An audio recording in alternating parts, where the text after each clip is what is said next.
My mother always says I'm not very bright and can't understand what people are saying, so I always take things at face value. When my father's mistress said she wanted a child, I made sure my father could never have one again. Then I turned around and sent a bloody dead chicken to Miss Liu, who had called me a vixen. Later, I got married. My husband brought back a woman, saying he wanted to be with her for life. My mother cried and begged me, "This time, can you be more discreet?" I obediently nodded. The next day, a fresh female corpse dressed in brocade floated in the lotus pond. The Hu mansion finally became quiet. June 6, according to the almanac, was an auspicious day for marriage. It's a pity Su Yunhe didn't have that fortune. Early in the morning, the lotus pond at the Marquis's residence was already surrounded by people. I sat in the pavilion by the pond, holding a bowl of lotus seed soup, slowly stirring it with a small spoon as I watched the servants pull the body dressed in a red skirt out of the water. The red skirt had been soaked in the water all night, and its color had become even more vibrant at this moment. It was damp and clinging to the corpse. Yunhe, my dear husband, Yuan Chengxi, didn't even have his outer robe on. He rushed over in just his undergarment. He jumped into the water, snatched the body from the servant's hands, and held it tightly in his arms, crying as if his own mother had died. No, his biological mother, the dowager of the Hu mansion, is still alive and well, currently being supported by a maid as she stands beneath the corridor. I scooped a spoonful of lotus seed soup into my mouth. The sweetness was just right. "It's you, Shenyan, it's you, isn't it?" Yuan Chengxi suddenly looked up, his eyes bloodshot as he glared at me. He carefully placed Su Yunhe's body on the shore, then charged toward me like a mad wild dog. The servants tried to stop him but were shoved aside by him. He rushed into the pavilion, grabbed my neck with his right hand, and lifted me off the stone bench. "Villainous woman, you wicked woman, who else would harm Yunhe besides you?" His fingers tightened, his nails digging into my flesh. "I'll make you pay with your life for Yunhe." My toes barely touched the ground, my neck painfully squeezed. The bowl in my hand fell to the ground, shattering into pieces that scattered everywhere, but I still forced a smile. "Husband, your grip is so strong," though my vision was filled with stars, looking at Yuan Chengxi's face twisted with rage. I suddenly found it all quite amusing, so I laughed out loud because my throat was being choked. My laughter was hoarse and eerie, and Yuan Chengxi was clearly taken aback. "Now is the time." My right hand suddenly shot up, fingers curled like claws, aiming straight for his eyes. In a moment of desperation, Yuan Chengxi suddenly let go, stumbling back several steps until he collided with a pavilion pillar. I slumped back onto the stone bench, clutching my throat as I coughed violently. Su Yunhe truly was the apple of his eye too. Yuan Chengxi's gaze cut into my face like a blade. "Shenyan, don't you dare pretend to be crazy here. Did you do it?" I looked up, showing a wounded expression. "How can you ask me such a thing? My husband, I went to bed early last night. I only came over this morning after hearing there was a commotion by the pond. You didn't leave the courtyard last night." "Out. Yesterday evening, Sister Yunhe said she wanted to eat the Osman cake I made, so I personally brought over a plate, and she even thanked me." That's the truth. Half of the Marquis mansion saw me carrying a food box to the west wing at dusk, staying in Su Yunhe's room for the duration of an incense stick, and then, Yuan Chengxi gritted his teeth. "Then I went back to my room to sleep. I washed up, changed clothes, and read for a while, then went to bed at exactly the 5th watch. Green Lotus can testify she was on night duty. Green Lotus is my personal maid." At that moment, she stood among the crowd, her face pale, and immediately nodded vigorously. Yes, your lordship. Madam went to bed at the 5th watch last night. I stayed outside the door and didn't see her come out at all.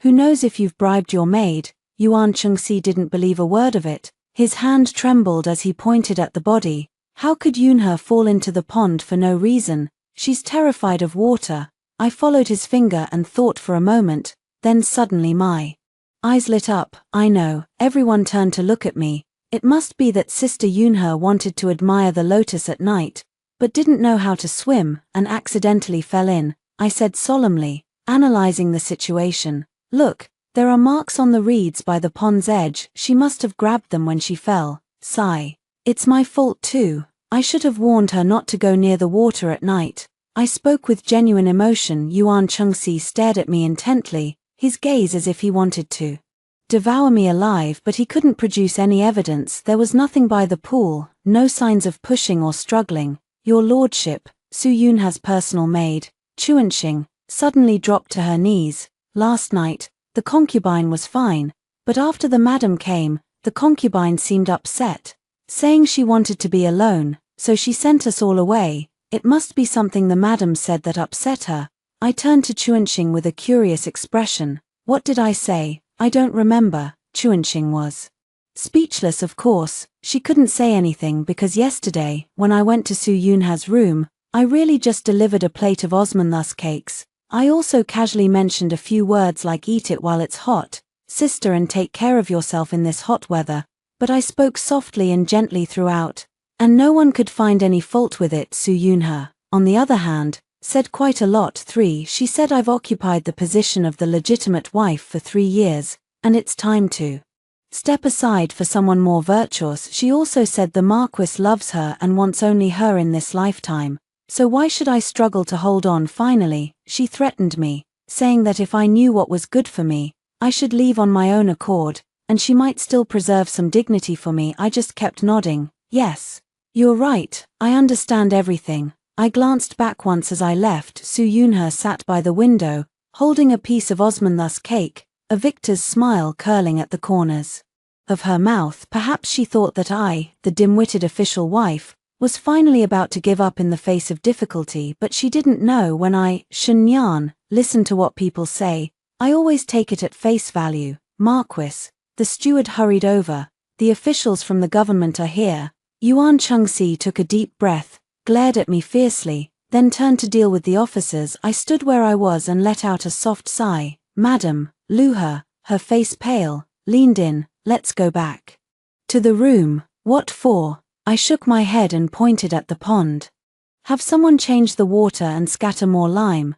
This year's lotus flowers in the pond probably won't bloom. What a pity. After a pause, I added, by the way, Yunha's dress fabric is quite nice. Have it washed clean and sent to the tailor shop tomorrow to see if it can be altered into something else. After all, it was the Marquis's thoughtful gift. Let's not waste it. Luha's face turned even paler. I turned and headed back to my own courtyard. As I passed through the corridor, I saw Yuan Chengsu speaking with the constable, looking quite agitated. The captain glanced at me out of the corner of his eye. I offered him a gentle smile, gave a slight bow, and continued walking forward. The wisteria flowers in the corridor were in full bloom. Clusters of them hung down like purple waterfalls. I reached out and picked a small cluster, playing with it in my hand. When I reached the courtyard gate, I stopped and looked back toward the lotus pond. Su Yunha, I whispered so softly only I could hear, didn't you want to be together for life? Now it's done. You died in the prime of your youth, and he'll never forget you for the rest of his life. The pomegranate tree in the yard had already borne small fruits. I walked over and touched the rough bark, murmuring to myself, this year should yield quite a few. Luha followed me in, hesitating as if wanting to speak but holding back. I turned to look at her, smiling with my eyes crinkling. Go tell the small kitchen that for lunch, I'd like to have osmanthus lotus root. Ask them to add more sugar, make it sweeter. Yes, madam. Luha retreated. I stood under the pomegranate tree, looking up at the patches of light filtering through the gaps in the leaves. So quiet. It was much quieter than when Su Yunha was here, for the officials withdrew before dark. As he left, the head constable surnamed Zhao glanced at me several more times. I know what he's thinking. The legitimate wife of the Marquis's household appears gentle, virtuous, and modest. Speaking softly and gently, hardly someone you would suspect of being capable of murder and disposing of a body. Yet Su Yunha died under suspicious circumstances, and I had been in her room before the incident. But what about the evidence? No, there were no other footprints by the lotus pond. Of course not. I wore specially made soft-soled shoes with shallow treads that were almost invisible, and I had carefully swept the area where I walked with a broom. There were no signs of struggle by the pool. Su Yunha ate the osmanthus cake laced with medicine. Dazed and weak, I helped her to the edge of the pool, and with a gentle push, She fell in, where would there be any struggle? As for the medicine, I bought wild hemp seeds from a herbalist outside the city, ground it up and mixed it into the cake. Which doctor in the capital would recognize this? Even if they did, Su Yunha's stomach now contains nothing but cake and water. It would have already dissolved. Perfect, madam. Luha entered with tea, her hands still trembling slightly. The Marquis has gone to Minister Liu's residence. I took the teacup and blew on the foam. Oh, what are you going to the Liu family for? I heard from the servant in the front yard that they're discussing a marriage alliance. Luha's voice grew quieter. It seems the Liu family's daughter is going to be a concubine. I smiled slightly and took a sip of tea. Liu Mengli, the daughter of Minister Liu, wasn't she the one who called me a vixen a few years ago? She hasn't married all these years. It's not that no one has proposed to her, but she has high standards and looks down on ordinary families. Now that Su Yunhe has just died, Yuan Chengxi is already rushing to take a second wife, and it's someone like her. Interesting. Green lotus. I put down my teacup. Do you think Miss Liu will also like the lotus pond when she marries in? Green Lotus's face turned pale. Madam, mistress, what are you afraid of? I was just asking casually. I got up and walked to the vanity, sitting down to look at myself in the bronze mirror. The person in the mirror had gentle eyebrows and eyes, with naturally upturned corners of the mouth. Even without smiling, this face carried a hint of amusement. Mother always said my appearance was too soft to carry the dignity of a principal wife. Mom said I wasn't smart enough. I muttered to myself, picking up the comb and slowly brushing my hair. Memories surged up like a tide. When I was 7 years old, my father brought back a woman named Yunyang from Yangju. Her waist was slender as a willow, her eyes like spring water, and her voice soft and melodic, making one's bones feel numb with delight. Mother cried all night in her room seeing me peeking through the door crack. She hugged me and said, "Nyana, your father is ungrateful. Who knows if he'll have some illegitimate brother or sister later to make things worse." Mother means she doesn't want to see them. Mother wiped her tears and shook her head. No. It's just that my heart aches. I nodded, not fully understanding. 3 days later, father took Yunyang horseback riding in the suburbs. The horse suddenly startled while crossing the stream. Father fell off and happened to hit his head on a rock by the stream. Although his life was saved, the doctors said he had sustained an injury that would likely prevent him from having children in the future. When mother went to visit him, she burst into tears. Father lay on the bed, his face ashen. After mother came back, she pulled me into the room, closed the door, and stared at me intently. "Nyana, tell your mother the truth. Your father's horse." The horse was tired. I looked up and said seriously, I saw it panting from running, so I gave it some energizing grass. "What kind of grass?" "From the back mountain. The kind that makes little rabbits jump really high when they eat it." I gestured. Father said Aunt Yu was light, so he told the horse to run faster, and I just wanted to help. Mother's face turned from white to green, then back to white. She opened her mouth several times but said nothing in the end, only holding me tightly, trembling all over. That night, I heard her softly chanting sutras in the Buddhist hall. Read for the whole night. At the age of 12, at the flower viewing banquet of the Liu family, Liu Mengli was wearing a dress of cloud-patterned brocade, surrounded by a group of young ladies. I wore a slightly worn lilac-colored skirt and sat quietly in the corner, eating pastries. Somehow she noticed me, walked over, looked me up and down, then sneered, "Oh, isn't this the wooden lady of the Shen family, dressed like this? You dare to come to the banquet?" Someone nearby burst into laughter. I swallowed the Osmanthus cake in my mouth, wiped my hands, and looked up at her. "Miss Liu looks really beautiful today," I said sincerely, like a flower down on the opera stage. The surroundings fell silent instantly. Liu Mengli's face turned bright red. Who didn't know she hated being called an actress the most? Thinking it was a lowly, vulgar profession. "What did you say? Say it again." Liu Mengli's voice was sharp and piercing. "I said you're pretty." I blinked. "Isn't that right? Do you dare call me an actress? Are actresses not pretty?" I tilted my head. "But I think they're quite pretty." Liu Mengli trembled with rage, pointing at my nose. "Shenyan, you are utterly vulgar. You're just a vixen." A vixen? I was stunned. After the banquet ended, I tugged at the maid's sleeve and asked, "Chun Dao, what is a vixen?" Chundao stammered. It's a woman who is very good at seducing men. Seduce men, I frowned. I don't know how to do that, that's not what I mean. Oh, it's just an insult. Insulting me by calling me a fox. Almost, I guess. I lowered my head, lost in thought. 6 The next morning, a scream echoed at the entrance of the Liu residence. When the doorman opened the door, he saw a bloody dead chicken lying on the steps. The chicken's neck had been twisted, and blood was smeared all over the ground. Liu Mengli was immediately frightened into illness. I brought some tonics to visit her, sat by her bedside, and said sincerely, Miss Liu, I heard that foxes love to eat chicken, so I specifically picked the fattest one. If you like it, I have more at my place. Liu Mengli looked at me as if she had seen a ghost. After that, rumors gradually spread in the capital city. They said that the legitimate daughter of the Shen family was good-looking, but unfortunately not very bright. She only understood things literally when listening to people speak. She was acting strangely too. My mother became even more worried. She would always hold my hand and say, Nyana, what will you do in the future? How many times have I taught you to listen for the subtext when people speak? What is subtext?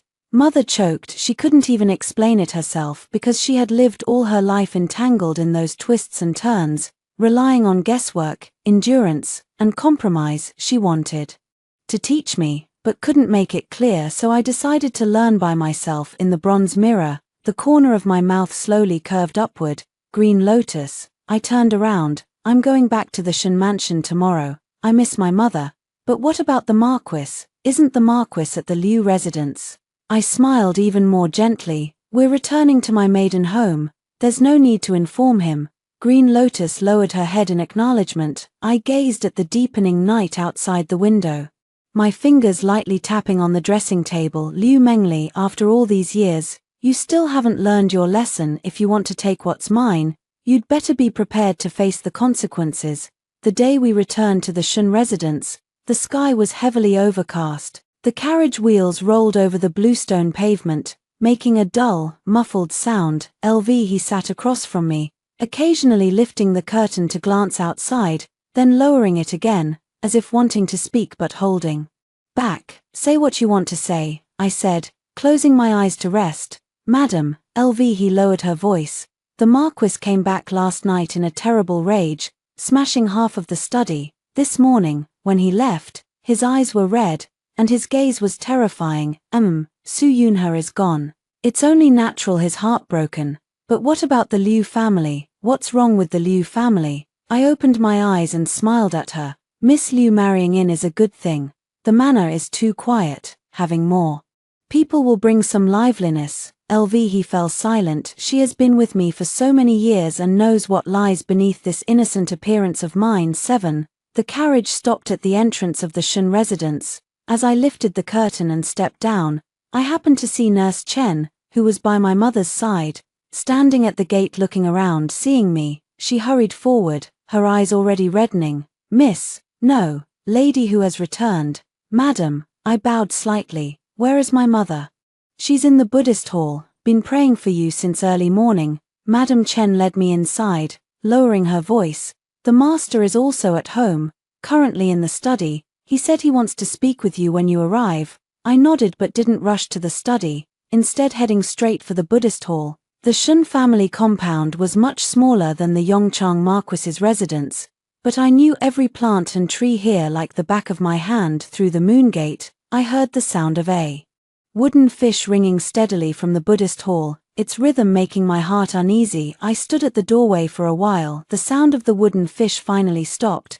Come in, her voice came out, sounding somewhat weary. I pushed the door open. The temple was filled with rising incense smoke, and my mother, dressed in a plain-colored gown, knelt on a cushion, holding a string of prayer beads in her hand. She didn't turn around, just gazing at the Guanyin statue before her. Mom, I called out.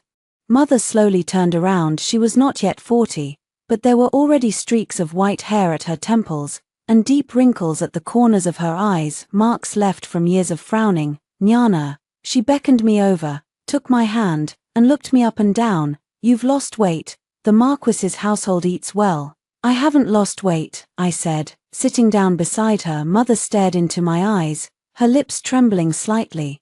But in the end, she just sighed. I've heard about what happened at the Lotus Pond. Yes, really an accident. I tilted my head. The authorities said she fell into the water by accident. I'm asking you if it was an accident. My mother's hand tightened. I looked at her. Her eyes held worry, fear, and a hint of complex emotion I couldn't decipher. She had always looked at me this way since I was little, as if I were a child who might cause trouble at any moment, or a monster she couldn't understand. Mother, I gently withdrew my hand and straightened my sleeve. Didn't you always say that Nyana's mind isn't sharp and can't understand things? Why are you asking me such a difficult question now? Mother choked after a long while. She spoke again, her voice so low it was almost inaudible.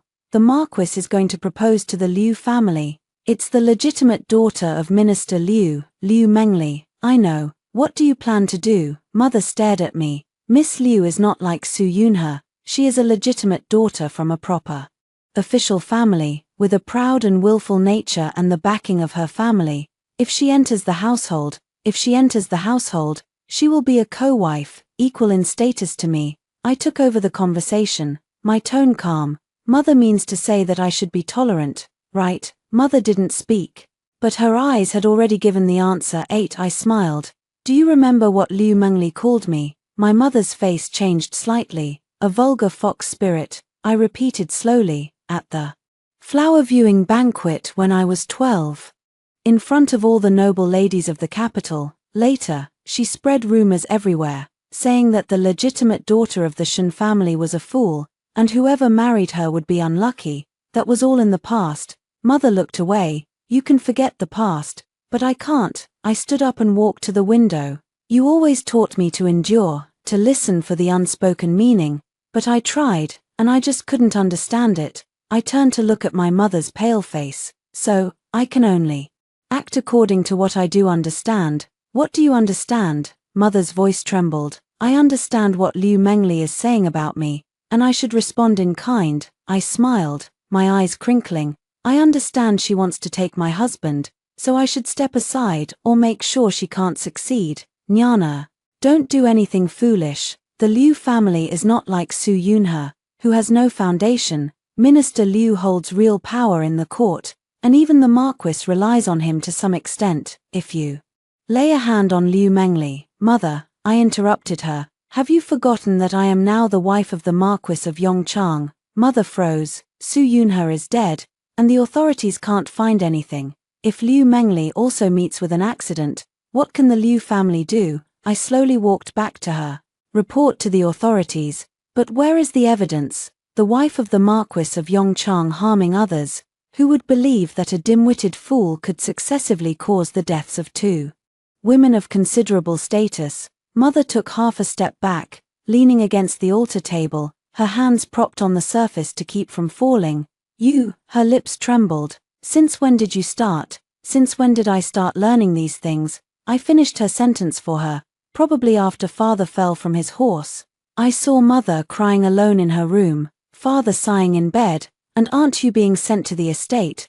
That's when I realized how simple it is to solve problems. That's different, Mother said urgently. That was an accident. Yes, it was an accident. I nodded. Everything is an accident. Father falling from his horse was an accident. The dead chicken at the Liu family's gate was an accident. Su Yunhe falling into the water was an accident. And if anything happens to Liu Mengli in the future, it will also be an accident. I patted the non-existent dust off my skirt. Don't worry, Mother. Nyana is very obedient now and won't cause any trouble. With that, I turned and walked out. Nyen Nyen, my mother called from behind. Your father wants to see you. Got it. I opened the door, and the sunlight stung my eyes. Nanny Chen was still standing outside. Seeing me come out, she opened her mouth as if to say something, but in the end, she just lowered her head and bowed in the study. The father was writing 9. He has aged considerably over the years. The leg injury he sustained from falling off a horse all those years ago left him with a slight limp and a slightly hunched back. Seeing me enter, he put down his pen and looked at me with a complicated expression. Father, I greeted him respectfully with a bow. Sit. I sat down as instructed. We sat facing each other, father and daughter, yet for a moment, there were no words. On the desk lay a sheet of rice paper. with the words calm mind written on it. The ink had not yet dried. The incident at the lotus pond, my father finally spoke. Was it truly an accident? It's this question again. I smiled. Father, are you concerned about this too? You are my daughter. Father stared at me. If anything happens to Yongchang Marquis's mansion, the Shen family will not be able to escape involvement. I see, Father, don't worry. I picked up the teacup and gently blew on it. The Hu mansion won't have any trouble. Even if something happens, it won't involve the Shen family. Father's brows furrowed even deeper. You know about Miss Liu's intention to enter the mansion, don't you? Yes, I know.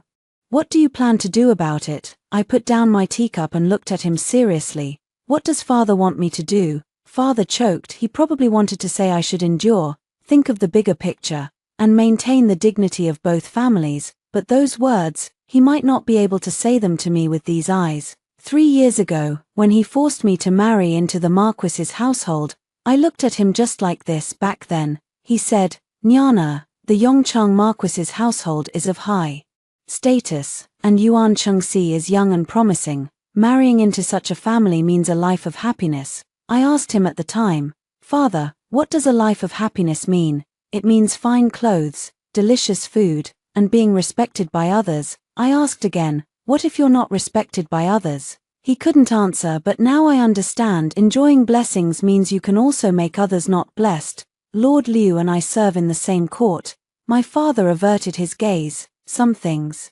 shouldn't be made too public. I understand, I said, standing up. If Father has nothing else, I'll take my leave. There's still a lot to attend to at the Hu mansion. Wait, Father called me over, took out a small box from the drawer, and said, take this. I took it and opened it. Inside was a stack of silver notes and a few pieces of jewelry. Your mother gave this to you. My father turned his face away. She said it's not easy for you in the Marquis's residence, and having some money would make things easier. I held the box, my fingertips growing cold. My mother lived her entire life in my father's shadow, enduring humiliation and compromising her dignity. What she gave me was probably money she had saved up over the years, but she never asked me if I wanted such a life. Please thank Mother for me. I put the box away, bowed deeply. Your daughter takes her leave. As I stepped out of the study, the sky began to drizzle. I stood beneath the corridor, watching the fine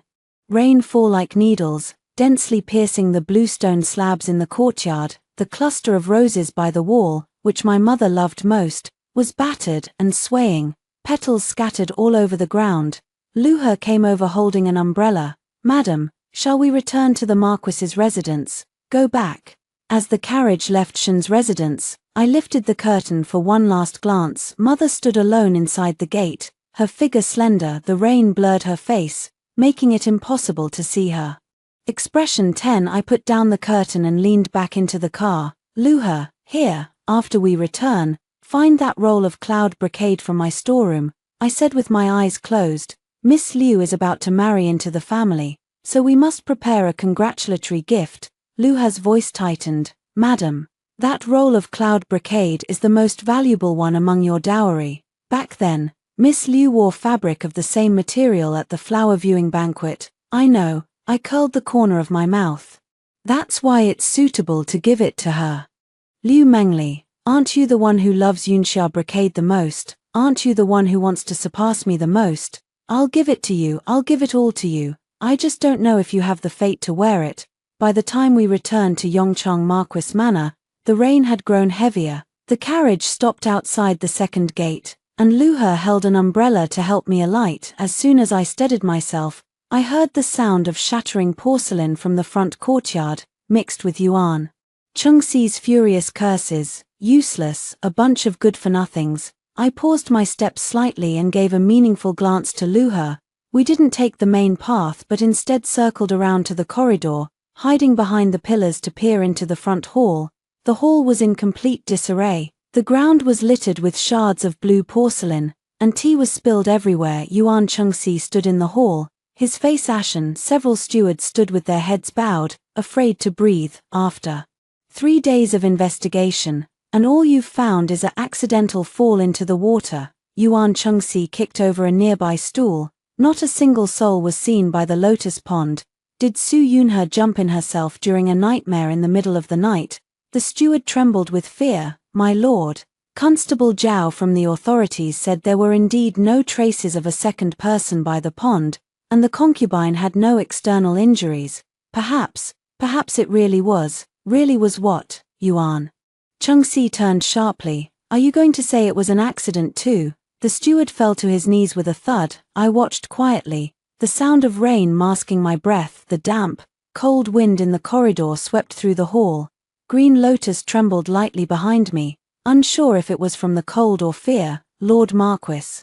A delicate voice sounded. Liu Mengli emerged from behind the screen. She wore light makeup, her eyes glimmering with charm. My lord, please calm down, it's not worth damaging your health. She walked naturally to Yuan Chengxi's side and gently smoothed his robe. Yuan Chengxi's expression eased slightly as he took her hand. Why did you come out? I heard the noise and couldn't help but worry. Liu Mengli looked up at him, tears welling in her eyes. I'm also heartbroken about Sister Yunhe. But the matter has already happened. No matter how angry you are, Sister can't come back. As she spoke, tears truly began to fall. Yuan Chengxi held her in his arms with a pained heart. You're still the most considerate. I smiled softly from behind the pillar. It had been years since we last met, and Liu Mengli's methods had clearly improved. She used to only know how to scold people with sharp and bitter words, but now she has learned to play the weak and act considerate. Indeed, if you want to steal someone's husband, you have to make some progress. 11. Just, Liu Mengli leaned against Yuan Chengxi's chest. I'm a little scared. Sister Yunhe was perfectly fine. So why? My lord, could there be something unclean in the mansion? Yuan Chengxi stiffened. What are you talking about? He scolded her with his words, but his arms tightened around Liu Mengli. I'm not speaking nonsense. Liu Mengli looked up, her eyes blurred with tears.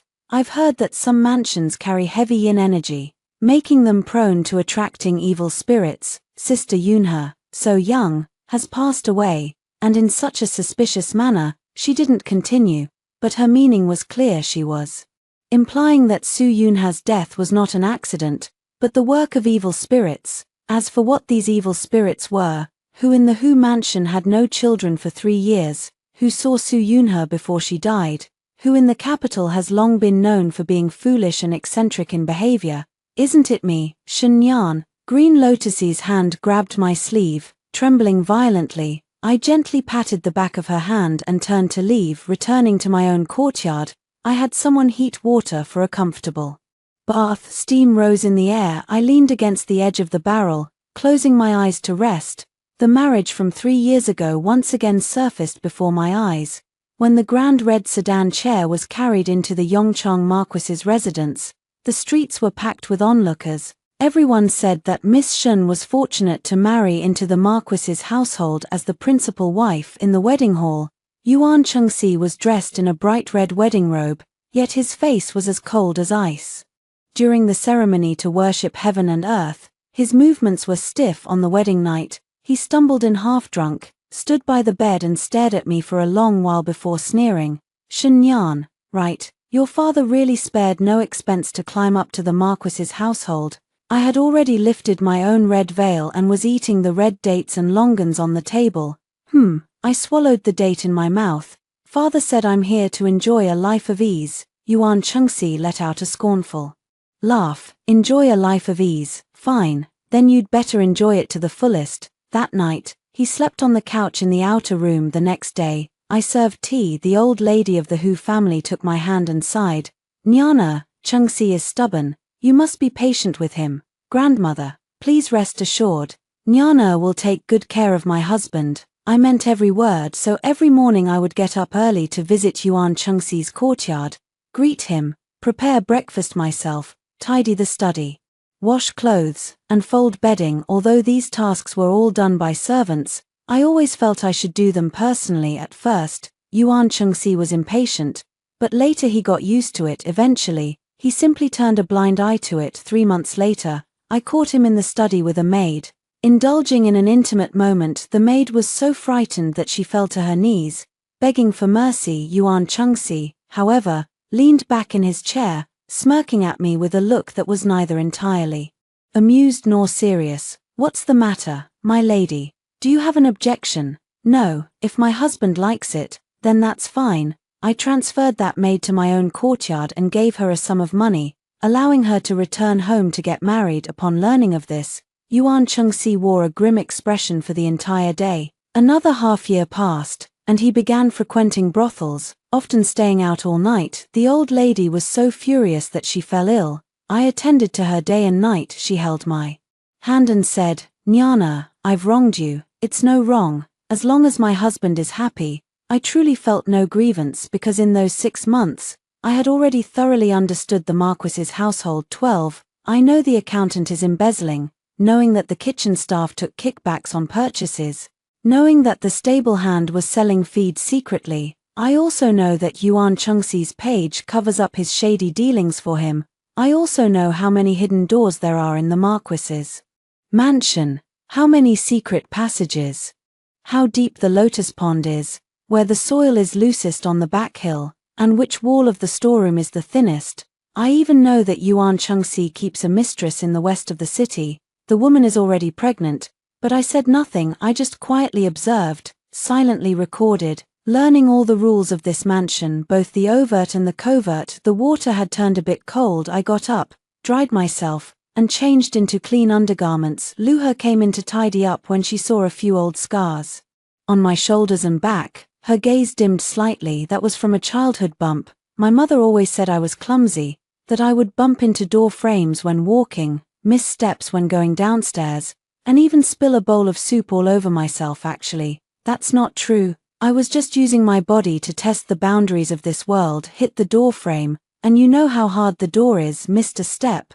and you know how painful a fall can be. Burned by hot soup, and you know what temperature can hurt. These experiences turned out to be very useful later. For example, I know how slippery the moss by the lotus pond is, at what angle a person would slip and fall, and which stone their head would hit. "Madam," Luhe whispered, "there's a message from the Marquis's courtyard, asking you to join him for dinner this evening. Is Miss Liu there too?" "Yes." I comb my hair in front of the mirror, and my obedient face is reflected in the bronze glass. "All right, find me a plain dress for me. Su Yunhe has just passed away, and it's not appropriate for me to wear something too bright." Dinner was served in the flower hall of Yuan Chengxi's courtyard. When I arrived, Liu Mengli was already there. She changed into a light pink dress, with only a white jade hairpin in her bun, looking much more simple and elegant, but the pride in her eyes couldn't be hidden. Yuan Chengxi sat in the main seat, not even lifting his eyelids when he saw me enter. "Your servant greets the Marquis," I said, bowing, then turned to Liu Mengli. "Miss Liu." Liu Mengli stood up and returned the greeting, her demeanor perfectly executed. "Sister is here. Please sit quickly." She emphasized the word sister with particular weight. I sat down as instructed. The table was set with 8 dishes and 1 soup, all of which were Yuan Chengxi's favorites. Liu Mengli personally served him food, picking up pieces with her chopsticks as she said, "My lord, please try this steamed sea bass." I specifically instructed the kitchen to prepare it, and the cooking is just right. Yuan Chengxi took a bite and said, "Not bad." Liu Mengli smiled, her eyes glancing toward me. "Sister, you should eat too. Don't be shy." I picked up a piece of green vegetable and ate it slowly. The room was silent, with only the soft clinking of bowls and chopsticks. Halfway through the meal, Yuan Chengxi suddenly spoke. "The Liu family has already agreed to the marriage.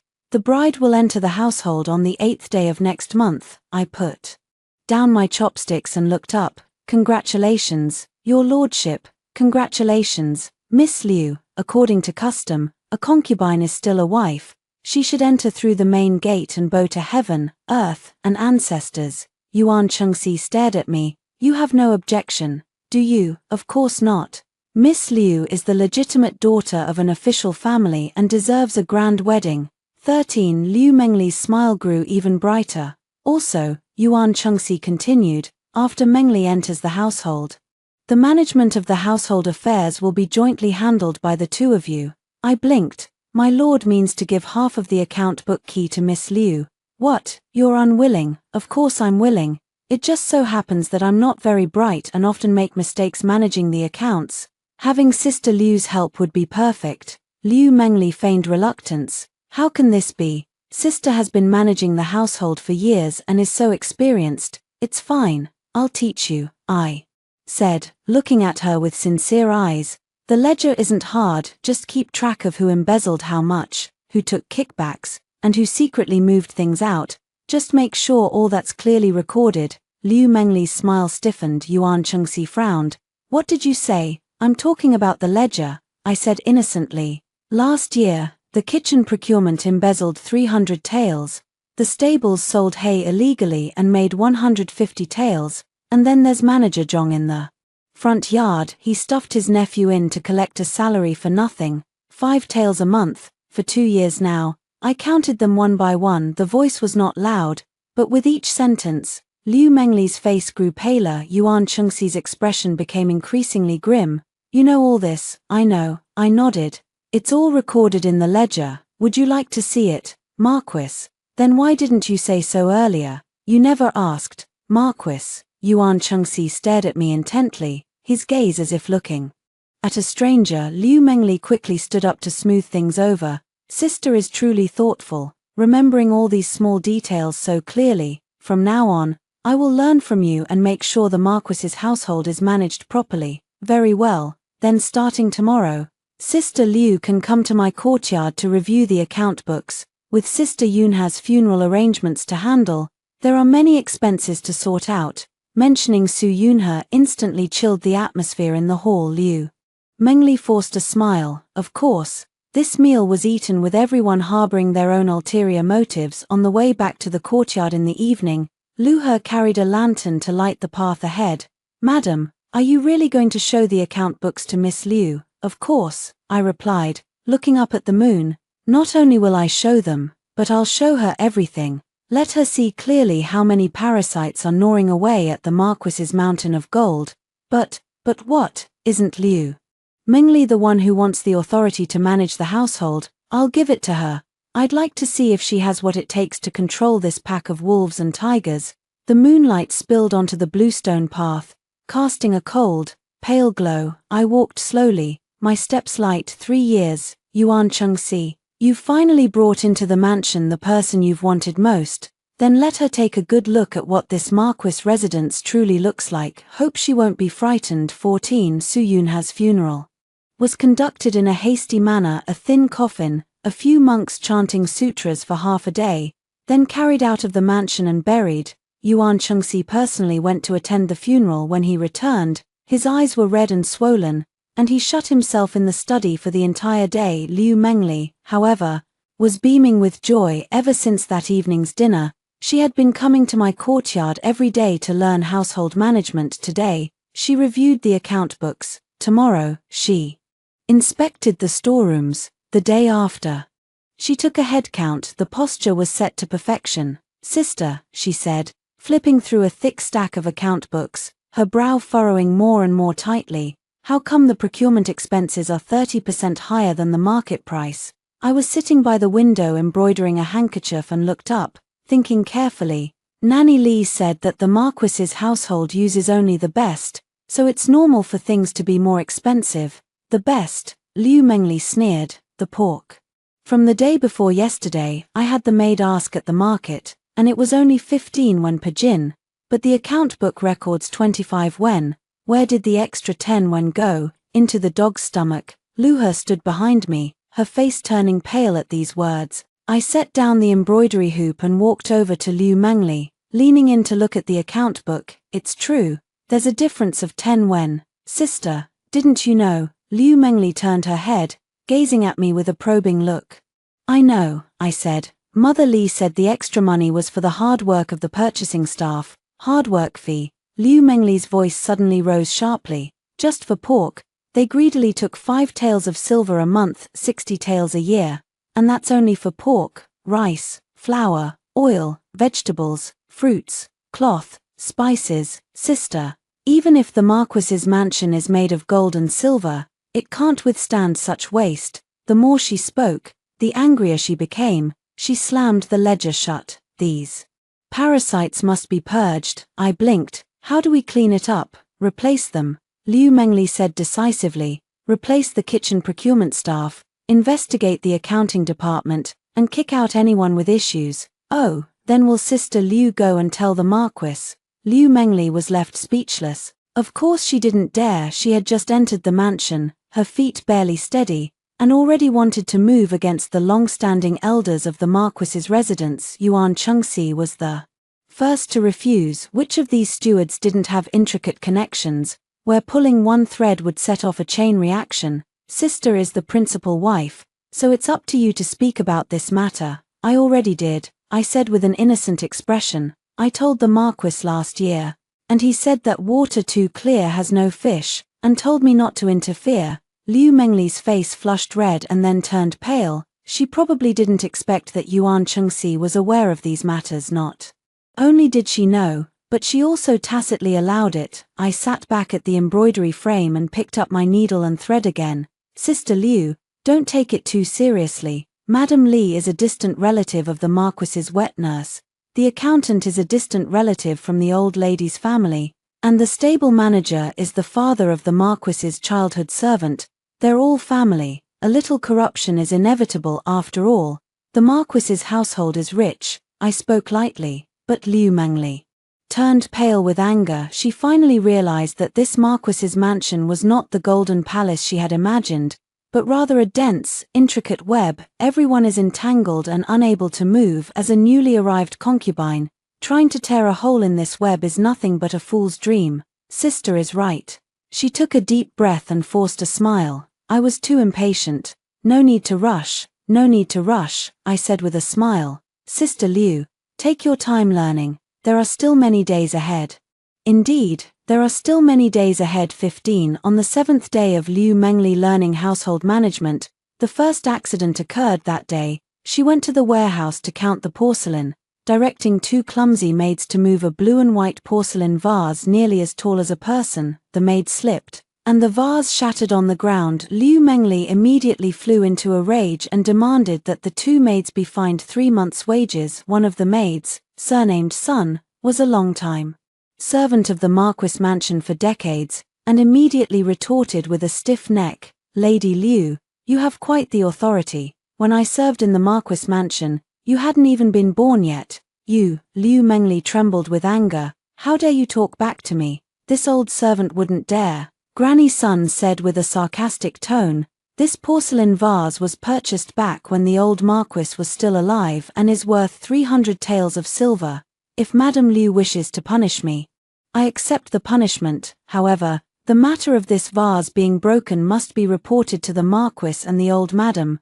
Liu Mengli's face changed color. 300 taels was no small sum. She had just entered the household and already damaged such a valuable item. If word got out, the old mistress would be the first to blame her for being incompetent in managing the household. I watched from the side and spoke up at the right moment. Aunt Sun, don't worry, the bottle is broken, but as long as no one is hurt, that's what matters. As for the monthly allowance, deducting 1 month's worth will be enough as a token of punishment. Sister Liu also meant well for the household. Aunt Sun glanced at me, said nothing more, but her dissatisfaction was clearly visible in her eyes. Liu Mengli bit her lip and finally had no choice but to accept it. That evening, Yuan Chengxi came to my courtyard for dinner.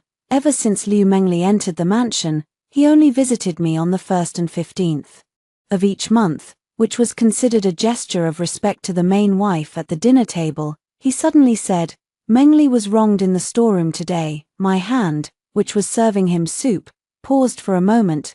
Are you referring to the porcelain vase incident, my lord? Old Granny Sun is taking advantage of her seniority. She needs to be put in her place. Yuan Chengxi took the soup bowl, his tone indifferent. You've been in charge for so many years, yet you've been too lenient with the servants. I lowered my head and shoveled rice into my mouth. Mother Sun is getting on in years. It's only natural that she's not as nimble as before. If she's old, she should retire. What's the point of clinging to her position? Yuan Chengxi glanced at me. Mengli is right. It's time to replace some of the old-timers in the household. I didn't respond. After Yuan Chengxi left, Lu He whispered, Madam, the Marquis is trying to establish Madame Liu's authority. I know. I wiped my mouth. Let him stand. But, Green Lotus, do you think Liu Mengli can stand on her own? He was momentarily stunned. She thought that by replacing a few elders, she could take control of the Hu mansion. But she didn't realize that every person in this household is connected by flesh and bone. The son of old nurse Sun works in the front yard, her daughter serves as a second-class maid in the old lady's quarters, and her son-in-law is the steward of the estate outside the city. To touch one of them would set off a chain reaction. How many people would be affected? I gazed at the dark night outside the window. If Yuan Chengxi wants to establish her authority, let him do it. I'll see how long he can stand by her side. Sure enough, the next day, Liu Mengli began to take action. 16 First, Granny Sun was transferred to the laundry room. From the respectable job of managing the storeroom to soaking in cold water all day, scrubbing clothes, Granny Sun immediately made a scene, saying she would go to the old lady to settle the matter. Next was Mama Li, who was in charge of kitchen purchases. She was found to have unclear accounts and was suspended from her duties, replaced by a servant brought by Liu Mengli from the Liu family. Then there were 2 stewards from the front courtyard, who were caned for neglecting Madame Liu in just 3 days. The entire Marquis's household was thrown into chaos. The old madam finally couldn't sit still any longer. On the morning of the 4th day, Chuyue, the head maid from the old madam's courtyard, came to summon me, saying, "The old madam wanted to see me." I changed into a plain set of clothes and went. As soon as I entered, I saw the old lady sitting on the couch with a stern face, while Liu Mengli stood beside her with red eyes, as if she had just been crying. "Nyana is here." The old lady beckoned me over. "Sit."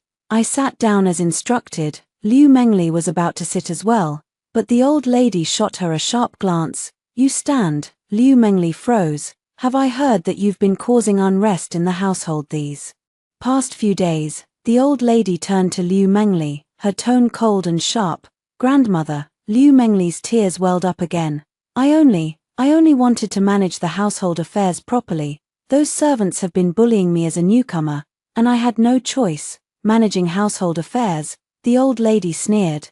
"Sun Posey has served in this household for 30 years without a single mistake. Li Mama was brought here from my family, and she has always been reliable, but you just arrived and replaced both of them. What, are the servants in our Marquis's household no longer worthy of your eyes?" "I dare not." Liu Mengli knelt down with a thud.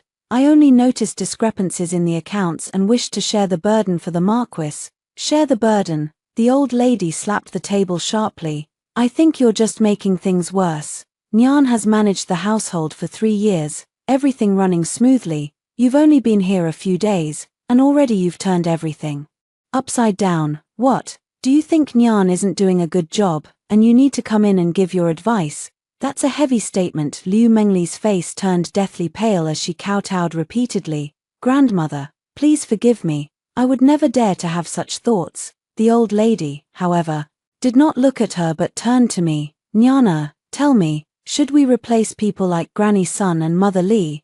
I lowered my head and thought for a moment. Aunt Sun has managed the storeroom for many years and has never made a mistake. The vegetables Aunt Li purchases, even the Marquis says they are fresh. They are both long-time servants in the household and know how to handle things properly. The old lady's expression softened slightly. "Did you hear that? Nyana said they're good." Liu Mengli knelt on the ground, her fingernails digging into her palms. "You should go back." The old lady waved her hand. "For now, let Nyana handle the affairs of the household. You've just entered, so get familiar with things first, don't rush to interfere." Liu Mengli bit her lip, tears welling up in her eyes. In the end, she could only mutter a quiet yes and retreated out of the room. After she left, the old lady sighed and took my hand. "Nyana, you've been through a lot. Not wronged, Chengxi, that child," the old lady said, her eyes filled with complex emotions, "has been bewitched by that Liu woman. Don't worry, so long as I live, the principal wife of this Marquis's mansion will always be you." I nodded, but in my heart, I was thinking, how much longer can the old lady protect me? 17. After leaving the old lady's courtyard, I encountered Liu Mengli under the corridor. She stood there waiting for me, her eyes swollen and red, but the timidity from earlier was gone, replaced only by resentment. "Sister, what a clever move. With just a few words, you've undone all my efforts these past days. What are you talking about, Sister Liu? I don't understand, stop playing dumb. Liu Mengli took a step closer, lowering her voice. How Su Yunhe died, you know it in your heart. I blinked. Sister Yunhe fell into the water by accident. The authorities have already closed the case. You can fool others, but you can't fool me. Liu Mengli stared into my eyes. Shenyan, let me tell you. The Marquis only has me in his heart. The position of the Marquise will be mine sooner or later. If you know what's good for you, step aside on your own, and you might still keep some dignity. Otherwise what? Liu Mengli smiled, a smile that was utterly chilling. Otherwise, Su Yunhe's fate will be your precedent. I quietly watched her for a moment, then I smiled too. Little Sister Liu, do you know, before she died, Su Yunhe said almost the same thing to me. Liu Mengli's smile froze on her face. She said the Marquis only wanted her, and asked me to step aside, so I agreed. Then she went to the lotus pond to keep company with the mandarin ducks in the water. Liu Mengli's face instantly drained of color. I took a step forward, almost pressing against her ear, and whispered in a voice only the two of us could hear. Liu Mengli, you said you wanted to be the lady of the Marquis's household, and I'm granting you that wish. After saying that, I took a step back, turned around, and left. Even after walking a long way, I could still feel that icy gaze like a venomous snake on my back.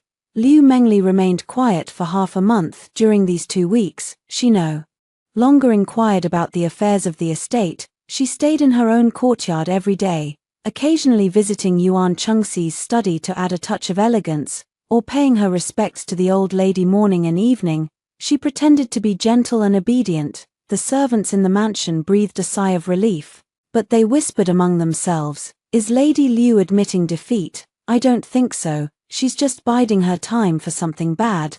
Don't dare say that, haven't you already seen enough of that person's methods?" That person they were referring to, of course, was me. Although the authorities ruled Su Yunhe's death an accident, who in the household truly believed it? The water in the lotus pond was no deeper than a person's waist. How could a young, healthy man drown? And she had to die right after I delivered the pastries, but no one dared to speak it out loud. After Granny's son was transferred to the laundry room, she fell ill the very next day. They said she slipped while washing clothes and strained her back, needing to lie in bed for several months. Her son also inexplicably lost his job as a servant in the front yard, sent to work as a laborer at a manor outside the city. Mother Li resigned, and was replaced by the Wang family's attendant from the Liu household. That person works diligently, but for some reason, the vegetables they buy are never fresh, and the meat is often leftover from the day before. Yuan Chengxi threw down his chopsticks after just one bite. Mama Wang was immediately dismissed, and Mama Li returned. It was said she even received a pair of silver bracelets as a reward from the old lady, who said she had been wronged. Even a fool could see what was going on now. In this Marquis's household, it appears that Yuan Chengxi is in charge, but in reality, the one whose words truly carry weight is the Dowager, and the Dowager is protecting me. Liu Mengli naturally saw this clearly as well, so she changed her strategy. 18 That day, the old lady had set up a small banquet in her courtyard, saying it was autumn cool and the family should gather. When I brought green lotus, Liu Mengli had already arrived. She was sitting beside the old lady, affectionately holding her arm as she spoke. "Grandmother, this is a headband I embroidered myself, made of the finest silk, filled with chrysanthemums and cassia seeds. To clear the eyes and calm the mind during autumn." She presented a finely embroidered forehead band. The old lady took it, looked it over, and nodded with a smile. "Mengli, you're so thoughtful." I stepped forward to bow, and the old lady waved me to sit on the other side. "Nyana is here too, come sit." Mengli made chrysanthemum cakes. "Try one," she said, "it's your favorite." On the table, indeed, there was a plate of chrysanthemum cakes, golden, soft, and fragrant. I picked one up and took a bite. "Delicious." Liu Mengli glanced at me with a warm smile. "If sister likes it, that's good. I remember sister's taste, so I purposely used less sugar, afraid you might find it too sweet." Little Sister Liu has such a good memory. The old lady watched us get along harmoniously, a pleased expression appearing on her face. "That's right, a family should be peaceful and harmonious. Where's Chengxi? Why hasn't he come yet? As soon as she finished speaking, Yuan Chengxi walked in. He was wearing a dark green robe today, which made his complexion appear somewhat pale, with faint dark circles under his eyes, as if he hadn't slept well. Grandmother, he bowed in greeting, glanced at me and Liu Mengli, and then took a seat on the other side of the elderly lady. The small banquet began, and the maids filed in to serve the dishes. During the meal, Liu Mengli kept finding topics to talk to the old lady, discussing everything from clothes and jewelry to health preservation and dietary therapy, her words as sweet as if coated with honey. The old lady was charmed by her face breaking into a broad smile. Halfway through the meal, Liu Mengli suddenly said, "Grandmother, I have an idea, but I'm not sure if I should speak it." "Go ahead." "I noticed the garden on the east side of the estate has been neglected for a long time, which is such a pity," Liu Mengli said softly. "I was thinking, could we tidy up the garden, plant some flowers and plants, and build a small pavilion? Grandmother could go there to sit, enjoy the flowers, and have some tea. It would be much better than staying cooped up indoors all day." The old lady's eyes lit up. "That's a good idea. That garden was built when the old Marquis was alive. It fell into disrepair later, and I've long wanted to tidy it up, but never got around to it. If grandmother agrees, I am willing to take care of this matter. There is no need for the family to spend excessive funds. I will use part of my dowry as an expression of my filial respect for grandmother." "That's a nice way to put it." It pleases the old lady while also showing that she is wealthy, generous, and filial. The old lady was indeed delighted. "You have the heart, and that's enough. There's no need for you to spend your own money. The household will cover it. Then I'll shamelessly take charge of the arrangements for grandmother." Liu Mengli smiled like a flower, her gaze sweeping toward me. "Sister won't mind, will you?" I was holding a slice of lotus root and looked up blankly, asking, "Mind what? Are you concerned about me handling the garden affairs?" Liu Mengli feigned unease. "After all, matters in the household have always been decided by you, sister." "Not at all. If Sister Liu wants to do it, just go ahead. Let me know if you need any help." Liu Mengli's smile deepened on her face. "Sister is so kind." Yuan Chengxi also rarely showed a smile. "Mengli is thoughtful, as long as grandmother is happy." The meal was filled with joy and harmony. 19 On the way back to the courtyard after the banquet, Lu He whispered, "Madam, Lady Liu is trying to steal your spotlight, taking charge of such a major project. Like renovating the garden. If she succeeds, the old lady will think even more highly of her, and the Marquis will like her even more." Aren't you worried?" "Worried about what?" I smiled. "Renovating the garden is a good thing."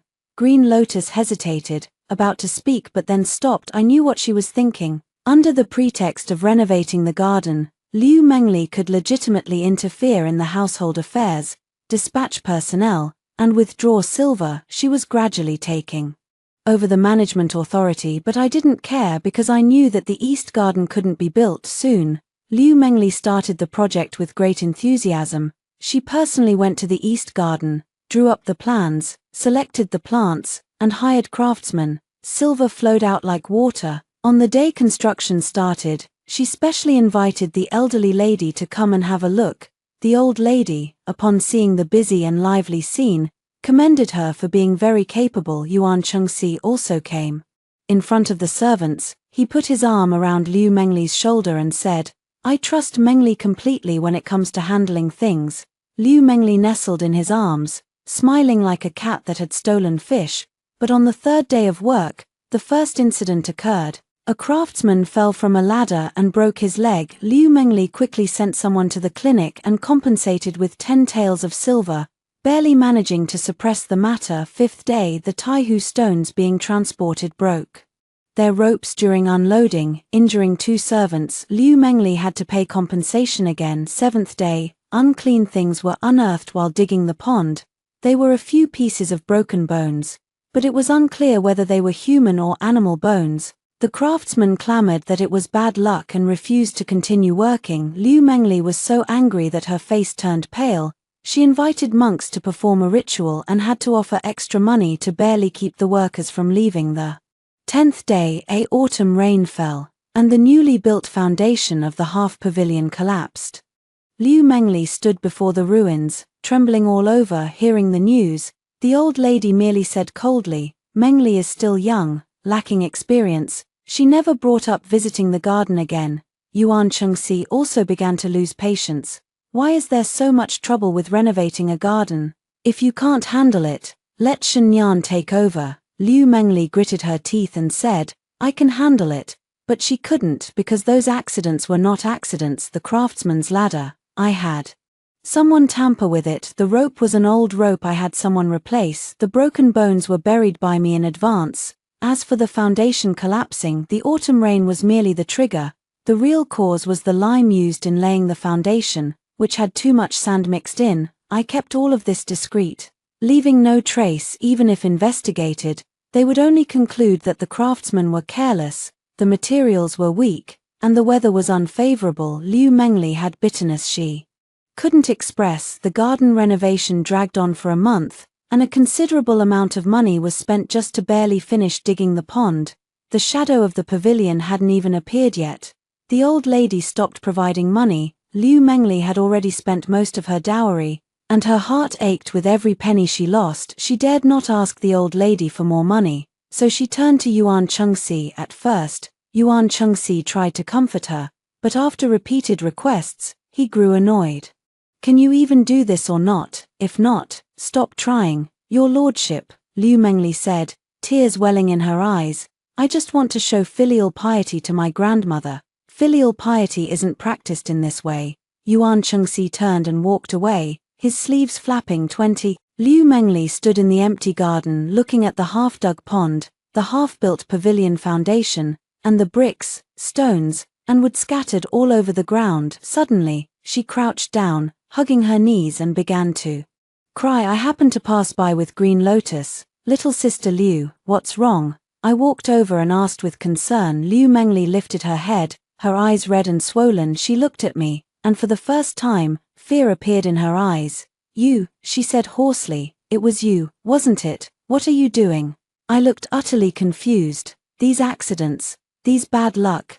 Liu Mengli suddenly stood up, pointing at the mess all over the garden. "It's all your fault." I blinked and said seriously, "Sister Liu, you can't just say things like that." The craftsman said these incidents were due to the garden's bad feng shui, haunted by evil spirits. "Evil spirit? What evil spirit?" "You are the evil spirit." I tilted my head. "Sister Liu, have you forgotten, when Sister Yunhe died, you said there was an evil spirit in the mansion. Now that something has happened in the garden, how could it not be an evil spirit? I suspect this evil spirit follows you." Liu Mengli's face instantly turned deathly pale. What exactly do you want?" I took a step forward, closing in on her, my voice lowered to a whisper. "Li Mengli, when you called me a vixen before, did you ever think about today? You thought that by marrying into the Marquis's household, you could step all over me. Let me tell you, what Su Yunhe couldn't do, you can't do either." I reached out and gently adjusted the disheveled hair at her temple. The gesture was tender,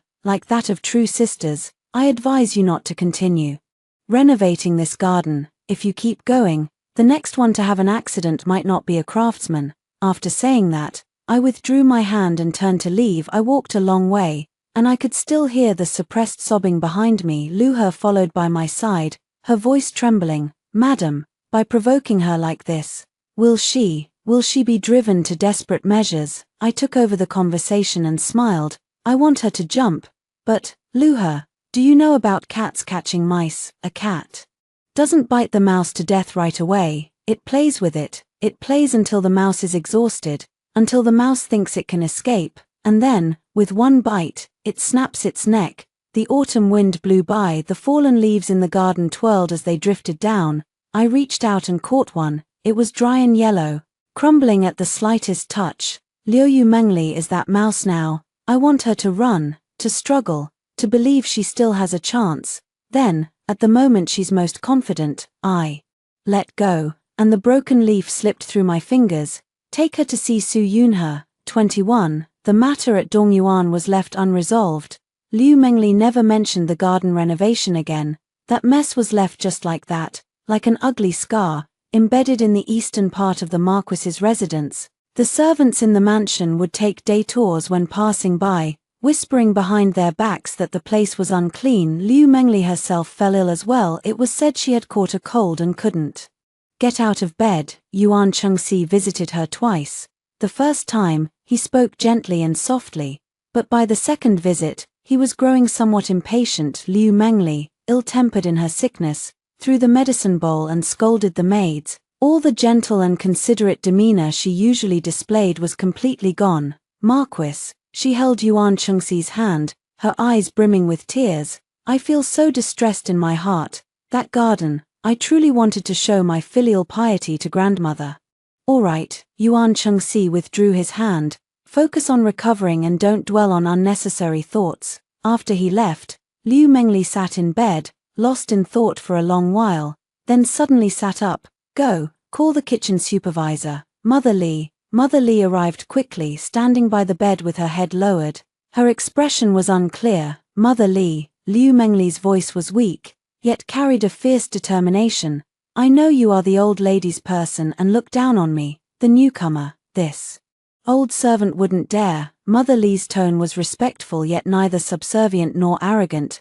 Are you afraid? Liu Mengli sneered. When I was renovating the garden, those materials were purchased by you, weren't they? That batch of lime had half sand mixed in. Do you think I didn't know? Mrs. Li stiffened. I could take this matter to the old mistress, Liu Mengli said slowly, or I could pretend I didn't know. It all depends on whether you know how to behave. The room fell silent for a moment. What does Mrs. Liu want? Mother Li finally spoke. Very simple. Liu Mengli smiled. I want you to do something for me. What is it? Liu Mengli waved her hand, signaling for Li's mother to lean in, and whispered a few words. Li's mother's expression changed slightly, but she eventually nodded. Your humble servant understands. 3 days later, I also fell ill. They said it was from eating something unclean, causing vomiting and diarrhea, and feeling weak all over. Luha was so anxious. She was pacing around in circles and called for a doctor to come and take a look. The doctor took her pulse and said it was disharmony of the spleen and stomach, infected with dampness, and prescribed several doses of medicine. Upon hearing this, the old lady sent someone to deliver some tonics. She also reminded me to rest well. Yuan Chengxi came to take a look, but stood at the door without coming in. Are you sick too? I leaned against the headboard, my face pale. Probably the autumn chill. Caught a cold. 2 people in the household fell ill at once. What bad luck. She said that and then left. 22. Luha was so angry that her eyes turned red. How can the Marquis speak in such a manner? He's right, it's bad luck. LV brought in the prepared medicine, but I sniffed it and didn't drink it. Madam, drink it while it's hot. Leave it for now, let it cool down a bit. LVG was puzzled, but still placed the medicine bowl on the small table beside the bed. I closed my eyes to rest, only opening them after LVA left, staring at the bowl of dark, black medicine. The medicine was fine, at least on the surface. There's no issue. The prescription was written by the doctor, the medicine was fetched by the maid, and it was personally brewed by Luha. But I know someone will add something to the medicine, not poison. That would be too obvious. It could be a laxative, or a drug that makes one feel completely weak, or something else anyway. It was something that made me sicker. As long as I was too ill to get out of bed and couldn't manage affairs, then Liu Mengli could, under the pretext of attending to the sick, take over the household affairs in a legitimate manner. Once I recover from my illness, the authority of the household will change hands. Old tricks. Su Yunhe has used them.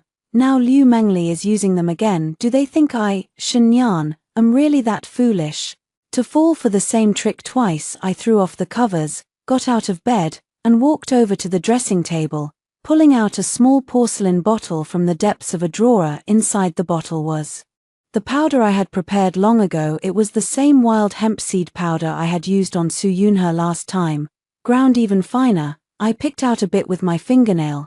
Just as I was about to put it in, footsteps sounded outside the door. I quickly withdrew my hand, and a bit of the powder spilled onto the table. I immediately wiped it away with my hand and sat back on the bed. It was Liu Mengli who came in. She was wearing a light green dress today, with a light touch of makeup on her face, looking quite spirited, nothing like someone who was sick. Behind her, Chuanxing carried a tray with a bowl of medicine on it. Big sister, Liu Mengli walked to the bedside, smiling gently. I heard you were unwell, so I specially prepared some medicine to bring you. This is a recipe I brought from my family home. It's excellent for replenishing qi and nourishing the body. Please try it. I looked at her and smiled. Is Sister Liu feeling better? Thanks to your blessings, I'm much better. Liu Mengli gestured for Chuanqing to bring the medicine bowl over. Sister, please drink it while it's hot. I have medicine here, freshly brewed. Sister, that medicine is for treating colds, not for the stomach and spleen. Liu Mengli picked up her own medicine bowl, scooped a spoonful, and brought it to my lips. Sister, try this.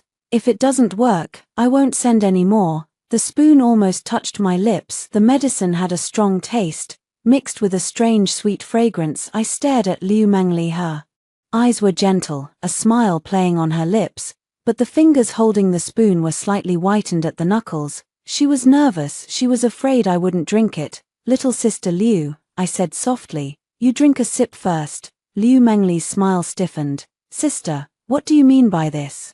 Are you implying that I've poisoned the medicine? Not suspicion, I said seriously. It's concern.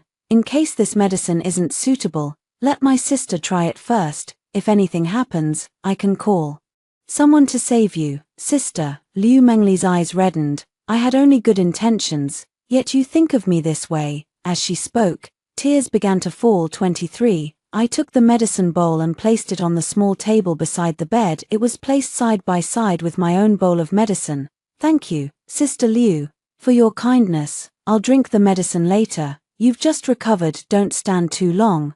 Go back and rest. Liu Mengli refused to leave. Sister, please drink it now. I won't feel at ease unless I see you take it. Do I have to drink it? You have to drink it. I looked into her eyes, stared for a long time, and then smiled. All right. I lifted the bowl of medicine she had brought and brought it to my lips.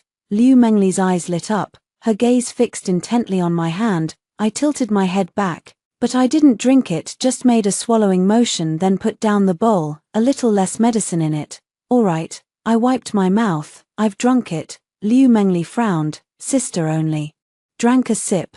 The medicine is bitter. I'll drink it slowly. I lay back on the bed and closed my eyes. Sister, you should go back. I'm tired. Liu Mengli still wanted to say something, but seeing my dismissive attitude, she could only grit her teeth and stand up. Then rest well. Sister, I will come again tomorrow. She left after the footsteps faded away. I opened my eyes and sat up, picked up her bowl of medicine, walked to the window, and poured all of it into the flowerbed outside. The dark brown medicinal liquid quickly seeped into the soil. I also poured out my own bowl of medicine. Half an hour later, I began vomiting and having diarrhea. Green Lotus was so frightened that her face turned pale, and she was about to go fetch the doctor again. I grabbed her. No need. But, madam, I'm fine. I was just pretending. Green Lotus was stunned. I smiled at her. Go tell the Marquis and the old lady that I am seriously ill and cannot get out of bed. As for the affairs of the manor, let Lady Liu manage them for now. Green Lotus didn't understand why but still did as she was told. When the news spread, Liu Mengli came immediately. She stood by the bed, looking at me with a weak appearance, her lips involuntarily curling upward, then forcibly suppressing it. Why has sister suddenly fallen so ill? She feigned tears. Sister, rest assured, I will take care of all matters in the household for you. Thank you for your hard work, little sister. Not hard at all. Liu Mengli squeezed my hand. She held it tightly, as if showing off her victory. Take good care of your illness, sister. She walked away lightly. I heard her say to Chuanqing outside the door, go tell the stewards of each courtyard that from today on, all matters big and small in the mansion should be reported to me. Yes. I didn't sit up until they had walked far away, and said to Luhe, go and call Mother Li over. Mother Li came quickly. She stood by the bed, hanging her head, not daring to look at me. Mother Li, I said calmly, what did Madame Liu promise you? Mother Li fell to her knees with a thud. Madam, this old servant was forced. Speak.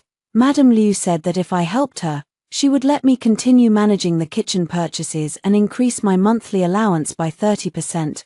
Mother Li's voice trembled. If I didn't help, she would expose the matter of mixing lime with sand. This old servant, This old servant had no choice. So you added laxatives to my medicine. Mother Li dared not speak. And what about Madame Liu's bowl of medicine? What was added to it? This old servant doesn't know. Mother Li repeatedly kowtowed. That medicine was brewed by Madame Liu herself. She wouldn't let this old servant handle it.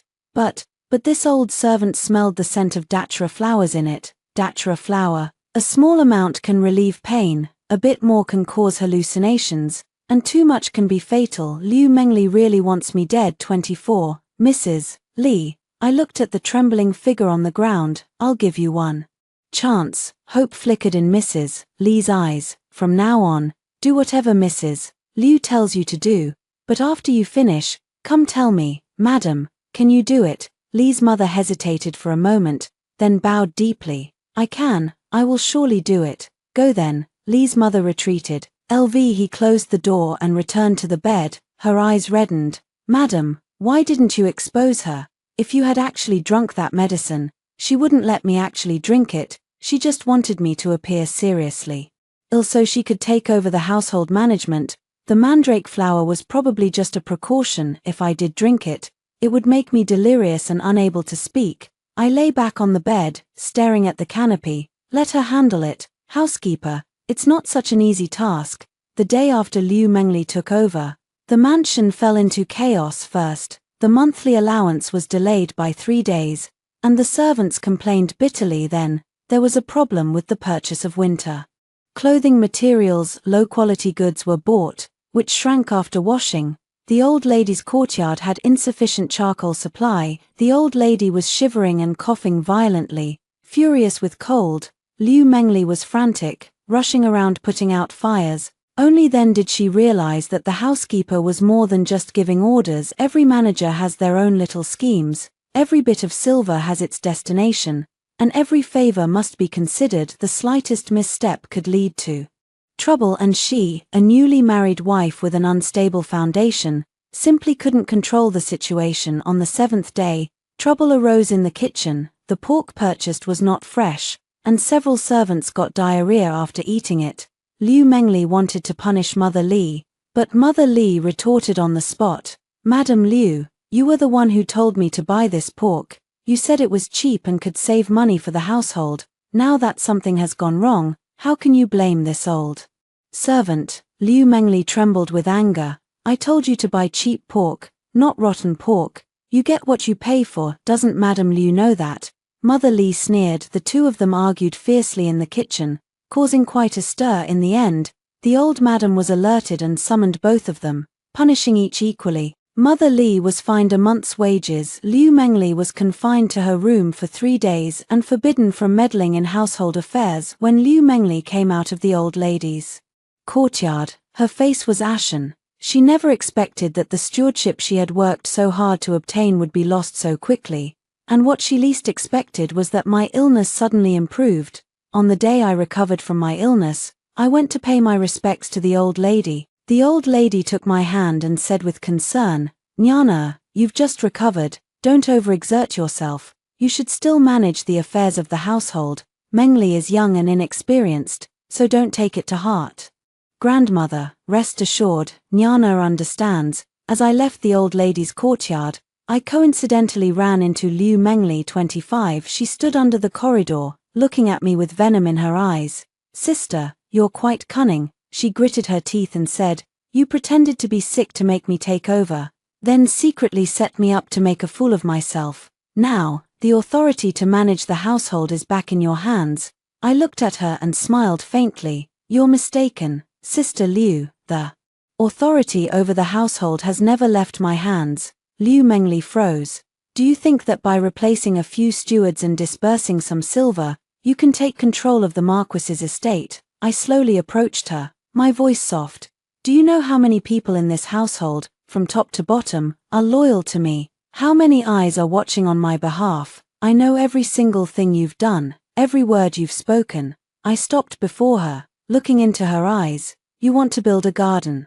I'll make sure you never finish. You want to manage the household. I'll make sure you never succeed. Liu Mengli, this Marquis's estate is my territory. While you're here, you'll follow my rules. After saying that, I turned and left. But after a few steps, I turned back to add one more thing. Oh, by the way, I poured out that bowl of medicine you sent. Next time you want to poison someone, remember to add sugar. It was too bitter for me to drink.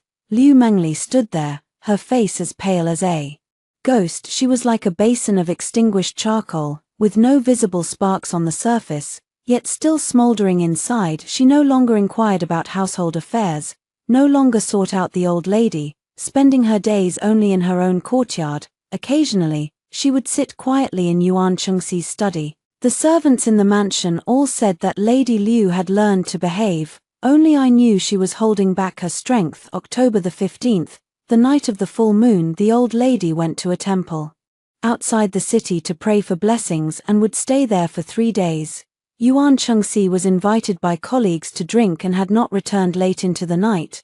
The mansion was quiet and still, only the sound of the night watchman's clanging gong echoed, each strike like a hammer on the heart. I was reading in my room, while Lu He was embroidering a handkerchief beside me. Madam, Lu He suddenly looked up.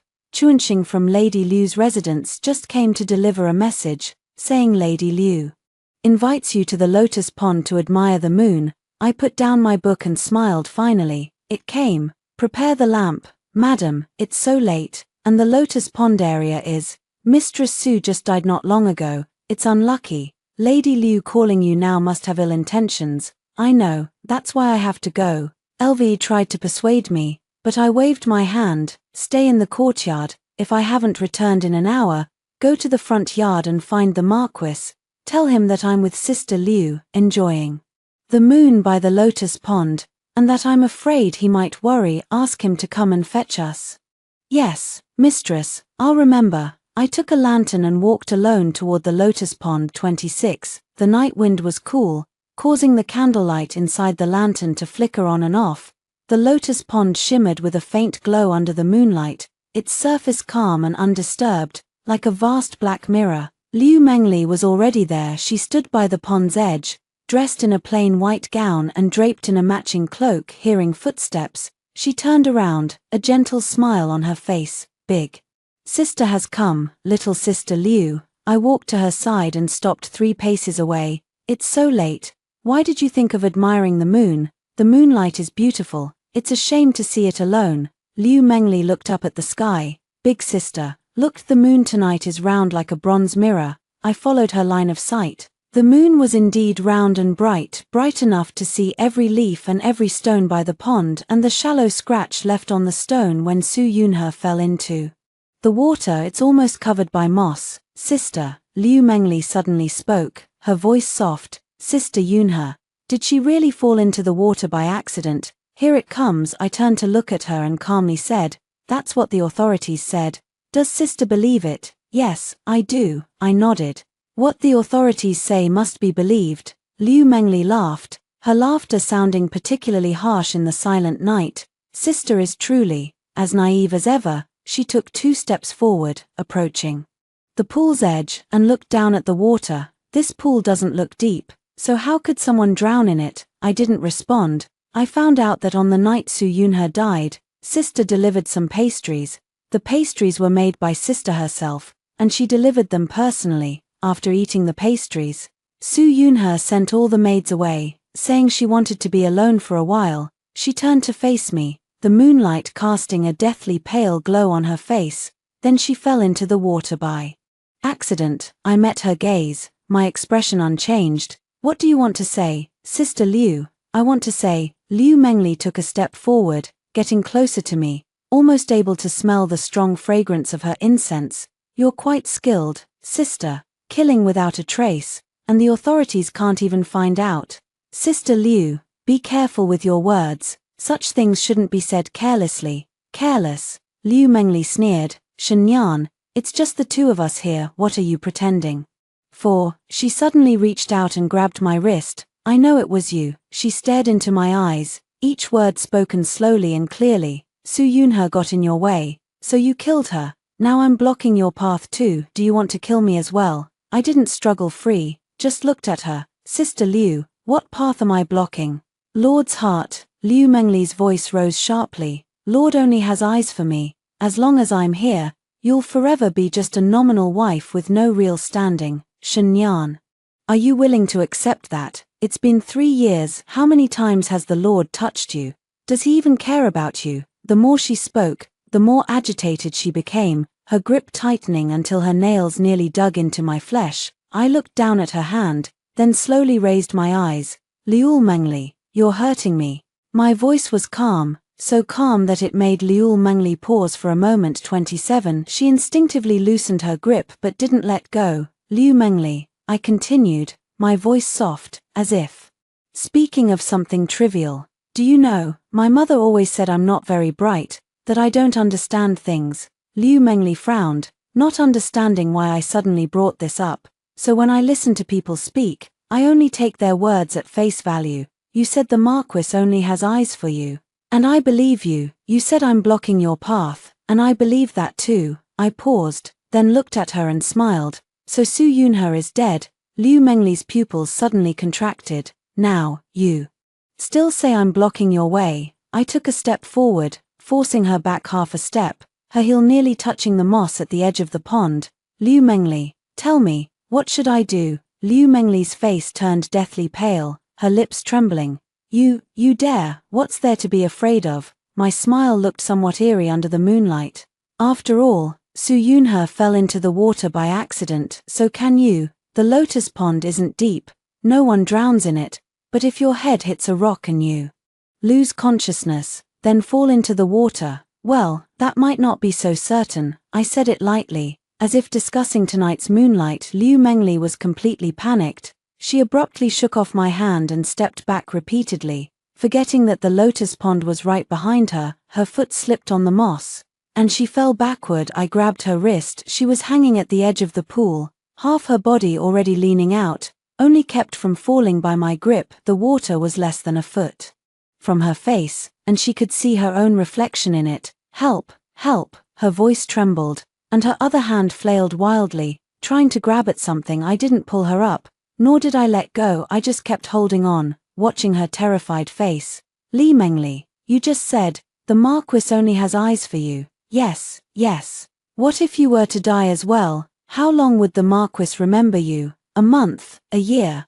Or would he be in a hurry to marry someone new in just half a month, just like Su Yunhe? Liu Mengli's tears fell, mingling with the water in the pool. Sister, I was wrong. I shouldn't have competed with you. I shouldn't have, she babbled incoherently. Pull me up, I'll listen to everything you say. I won't compete anymore. I really won't compete anymore. I watched her quietly for a long time, then I pulled her up. Liu Mengli slumped on the ground, half of her body soaked. She hugged her knees, shivering, looking at me as if I were a demon. I crouched down to meet her at eye level. Liu Mengli, listen to me carefully. The position of the Marquis's wife is mine. You can have the Marquis's heart if you want, but in this mansion, I am the one in charge. If you behave yourself and stay as Lady Liu, I can tolerate you, but if you dare to scheme again. I reached out and gently smoothed the damp hair from her forehead. Remember the taste of the water in this lotus pond.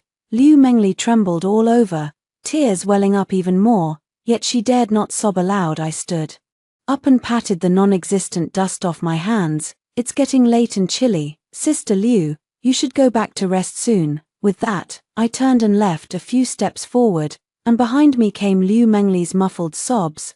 I didn't turn back. Only a terrified mouse would dare not bite. I hope she truly learns her lesson. 28. Carrying the lantern back into the courtyard, Liu He was anxiously waiting at the door, and she breathed a sigh of relief when she saw me return. Madam, are you all right? I'm fine. I handed her the lantern.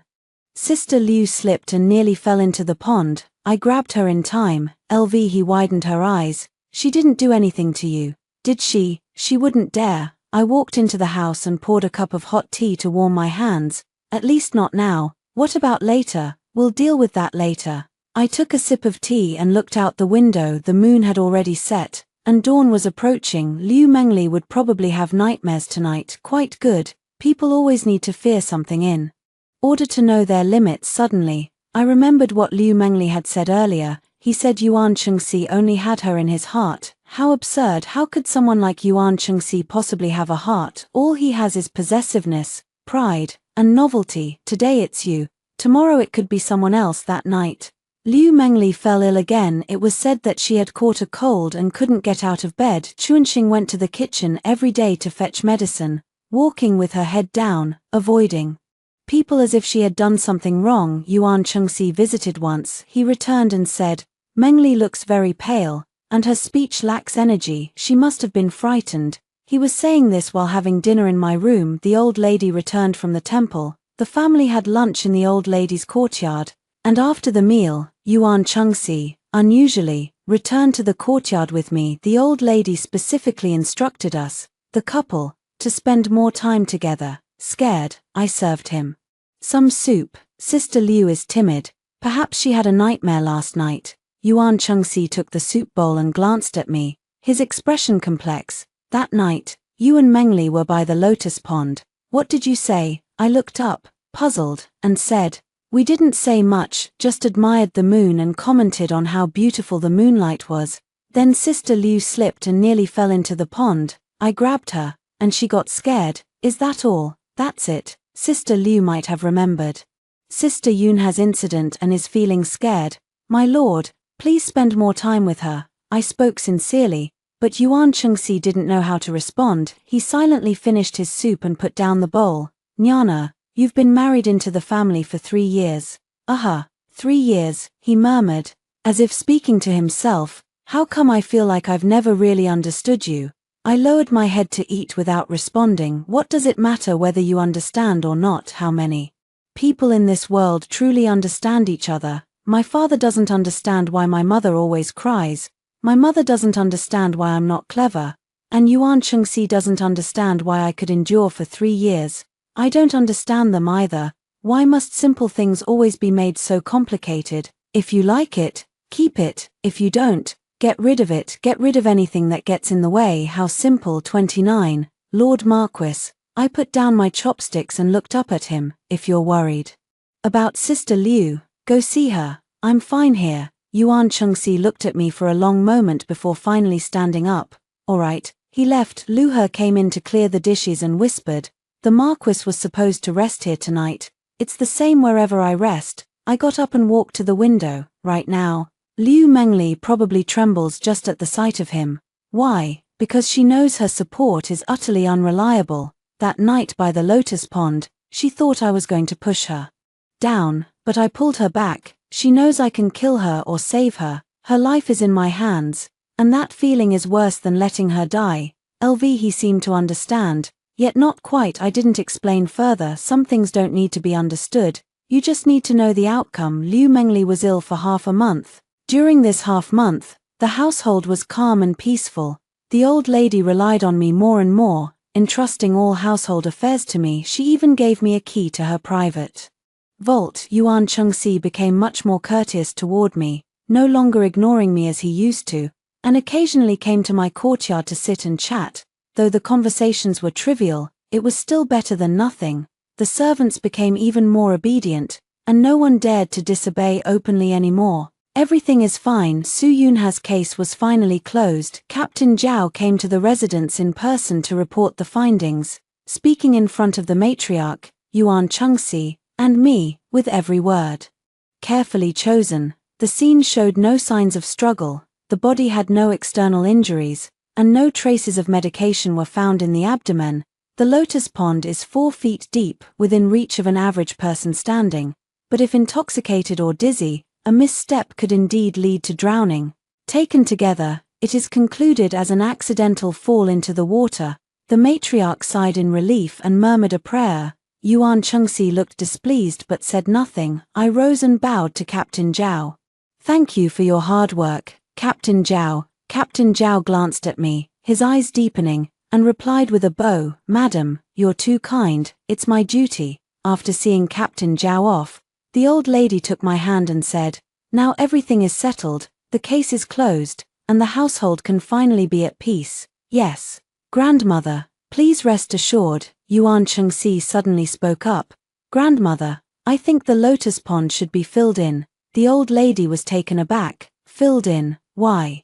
"It's unlucky," Yuan Chengxi said in a low voice. "Yunhe died there, and Mengli almost fell in. That pond is cursed." The old lady hesitated and looked at me. "Nyana, what do you think? What the Marquis says is reasonable. However, the lotus pond was built by the old Marquis back in the day, and it would be a shame to fill it in. Why not invite a high monk to perform a ceremony to guide the departed souls, and then erect a stone guardian at the pond's edge to ward off evil? That should suffice." The old lady nodded repeatedly. "That's a splendid idea. It preserves dignity while also putting people's minds at ease." Yuan Chengxi still wanted to say something, but after glancing at me, he ultimately closed his mouth.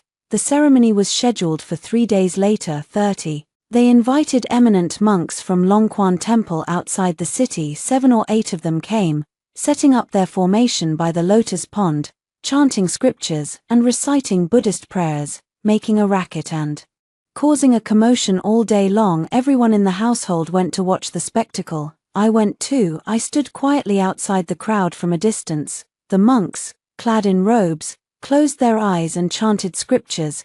With incense smoke swirling around them, the pond water shimmered under the sunlight. The lotus leaves mostly withered, with only a few withered leaves drifting on the surface. It did look rather desolate. Amidaba, an old monk, approached me, hands clasped in prayer. "Lady, the resentment of the souls in the pond has not yet dissipated. You must do more good deeds and accumulate merit to resolve it." I looked at him seriously and asked, "Master, why haven't the souls' resentments dissipated? Did they die unjustly?" The old monk didn't expect me to ask this, pausing for a moment before saying, "All beings suffer, and attachments are hard to let go. Whether it's a wrongful accusation or not is no longer important. What matters is that the living find peace of mind, and the dead rest in peace." I nodded and said, "The master is right. Peace of mind, but how can I find peace of mind? I didn't feel uneasy when Su Yunhe died. I didn't feel uneasy when Liu Mengli was terrified out of her wits. The only time I felt uneasy was when I was 7 years old, seeing my father lying in bed after falling off his horse. At that time, I asked my mother, "Will father die?" "No, but we can't have any more children in the future." I asked again, "What about Aunt Yu?" Mother's eyes dimmed. "She's been sent to the estate." I didn't understand back then, but now I do. Aunt Jade was father's favorite, but she fell out of favor after he fell from his horse, because she brings misfortune to her husband, because she caused father to have no descendants. But wasn't that an accident? It was I who made the horse eat the stimulant grass, and the horse got startled, causing my father to fall. So the tragedy of Aunt Yu was caused by me. I felt uneasy about it for a while, but later I came to understand. If Aunt Yu doesn't enter the house,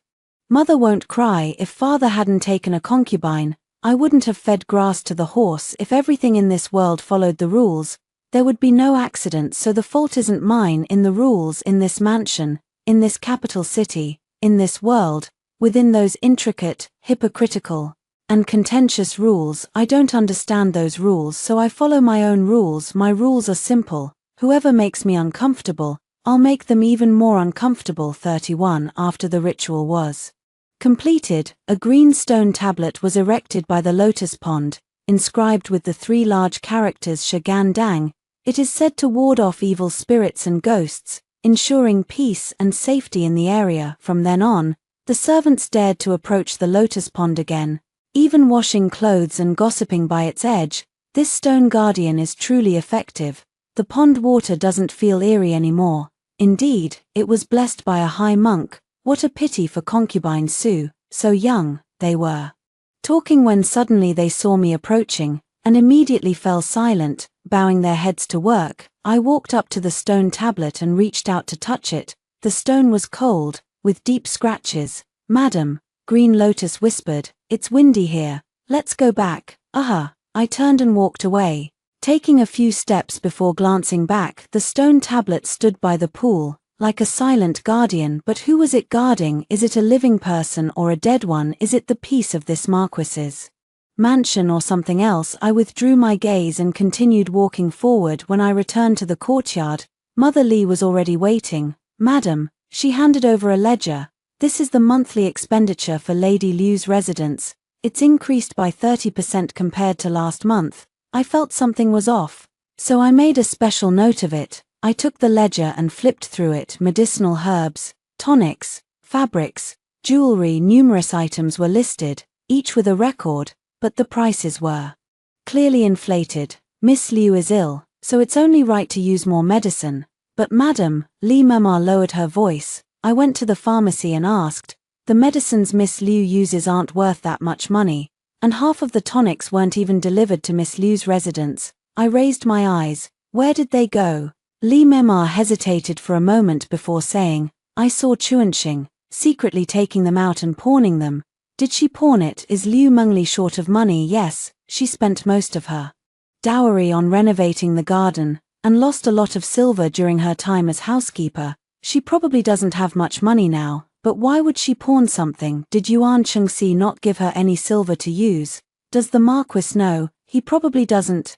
Lady Liu cares about her reputation and wouldn't ask the Marquis for help. I closed the booklet and returned it to Mother Li. Just remember it, don't worry about it. But, Mrs. Li, do your own job, stay out of other matters. Mrs. Li trembled all over and quickly lowered her head. Your servant understands. She stepped back. I looked out the window, where the autumn wind was sweeping across the courtyard, swirling up fallen leaves. Winter was approaching. I wondered if Liu Mengli's frail body could endure the coming winter. Then I smiled softly again. No evidence found. At ease with a clear conscience. 32. Winter arrived swiftly and fiercely after the first snowfall. The temperature in the capital plummeted, and one's breath turned to frost. The various courtyards of the Marquis's residence had long since started heating the floors, but Liu Mengli's courtyard remained chilly. The supply of charcoal was insufficient, and what was delivered was all poor quality, smoky coal that filled the room with smoke as soon as it was lit. Liu Mengli's coughing grew worse. Her cold lasted for 2 months, alternating between better and worse. On good days, I can walk around the yard. On bad days, I can only lie in bed, coughing my lungs out. Yuan Cheng initially still often went to see her. Later, seeing her illness and haggard appearance, I gradually visited less and less. Men, indeed, always seem to favor things that are bright and vibrant. Once something is tainted by illness, they find it inauspicious. Liu Mengli probably understood this principle too, which is why she desperately wanted to recover. She asked Chuanxing to invite the best doctors and prepare the finest medicine, but whenever the medicine was brewed and brought to her, she always refused to drink it. Perhaps because of what happened by the lotus pond that night, she developed a psychological aversion to anything entering her mouth. Without taking medicine, the illness heals more slowly. If she doesn't get better, Yuan Chengxi will come even less. A vicious cycle. That day, I went to the old lady's residence to pay my respects, and as I was leaving, I happened to see Chuanxing wiping her tears under the corridor. What's wrong? Chuanxing started when she saw me, shivering slightly, and quickly wiped her tears. Nothing at all. Is Sister Liu still not recovered from her illness? I took a couple of steps closer. I still have some fine fritillaria in my room. I'll have someone send it over later. Madam. Chuanxing suddenly knelt down and bowed her head, saying, please save my mistress. If she continues like this, I'm afraid she won't make it. I reached out to help her up. Stand up and speak. What's wrong with Sister Liu? Chuanxing wept. Madam refuses to take her medicine, saying it's bitter, but I know she's afraid. Ever since that night when she returned from the lotus pond, she's been suspicious and paranoid, always thinking someone wants to harm her. She doesn't eat properly, can't sleep well, and has become so thin she's just skin and bones. I sighed. A mind ailment requires a mental cure. Sister Liu is just frightening herself. But, Chuanxing hesitated, her words trailing off. But what? Chuanxing glanced around, lowering her voice. But, Madam, my mistress said, she saw the ghost of concubine Su. I raised an eyebrow. Oh, she said she always hears crying from the lotus pond at night, and that Aunt Su stands by her bed, dripping wet, asking when she'll go down to keep her company. Chuanxing said, shivering herself, I haven't seen it, but my mistress described it so vividly that I'm scared too. I remained silent for a moment. I'll go see Sister Liu tomorrow. Thank you, madam. Thank you, madam. Chuanxing kowtowed repeatedly. 33. The next day, I took Luhe to Liu Mengli's courtyard. As soon as I entered the door, I was hit by a strong smell of medicine mixed with incense. so pungent it made me want to cough. The windows in the room were tightly shut, and the curtains were drawn, making it dim and gloomy. Liu Mengli lay in bed, covered by a thick quilt, with only her pale, thin face visible. She saw me and her eyes widened instantly, as if she had seen a ghost. "Why are you here? I heard you were sick, so I came to check on you." I sat down beside the bed and reached out to touch her forehead. Liu Mengli suddenly flinched backward. "Don't touch me." My hand froze mid-air, paused for a moment, then withdrew. "Sister Liu," I said gently, "you're delirious from the fever." "I'm not delirious." Liu Mengli stared at me, her eyes filled with terror and resentment. "It was you. You sent Su Yunhe to find me, didn't you? You sent her to claim my life. Su Yunhe has already been laid to rest. How could she come looking for you? You must be dreaming because you've been thinking about her too much." "It wasn't a dream." Liu Mengli grew agitated, struggling to sit up but collapsing weakly back down. "She really came, drenched all over, with seaweed tangled in her hair. She said it was cold down there and wanted me to join her." As she spoke, tears streamed down her face, mingling with the hair at her temples. "She said she was so lonely, that the Marquis had forgotten her, that her sister had forgotten her too," she said. She hated everyone who took the Marquis away. I listened quietly. Only after she finished speaking did I softly ask, "So, Sister Liu, do you think Su Yunhe blames me or you?" Liu Mengli froze. "We both took the Marquis away, but when she was still alive, she probably hated you the most. After all, it was you who made her go from being the only one to just one among many." Liu Mengli's face turned even paler. "It wasn't me. I didn't want to take him," she murmured. "It was the Marquis. The Marquis said he only had eyes for me." "Do you really believe what a man says? He might say he only has eyes for you today, but tomorrow he could say he only has eyes for someone else." "Sister Liu, you're so smart. How could you be so foolish about this?" Liu Mengli looked at me, her gaze gradually growing distant. "Yes. How could I have believed him?" she said with a bitter smile. "How could I have gotten myself involved like this?" I stood up and pushed open a window. The cold wind rushed in, dispersing the stale air in the room. "Sister Liu," I said, looking out at the grey sky outside the window. "Do you know, my mother always says I'm not clever, but I think it's you clever people who live a tiring life. You think too much, want too much, fight too much, but in the end, what do you really gain?" I turned around and looked at the emaciated figure on the bed. "You think you've won the Marquis's heart, but where is he now? In whose tender embrace is he enjoying himself? Does he still remember you, Lady Liu, who is sick and dying?" Liu Mengli's tears flowed silently. "Su Yunhe gained the Marquis's favor, but lost her life, and me." I smiled faintly. "I asked for nothing, fought for nothing. Yet the Marquis's mansion is mine, the old lady's trust is mine, and the servant's reverence is mine." I walked back to the bed, leaned down, and looked into her eyes. "Which of the three of us do you think is smarter?" Liu Mengli opened her mouth but couldn't speak. "Take good care of yourself and get well." I straightened up. "Winter is still long. You need to keep your life to see what spring looks like." After saying that, I left with Luhe, 34, walking out of the courtyard. "LV," he whispered. "Madam, Lady Liu, could she really what? Seeing ghosts, if there's a ghost in one's heart.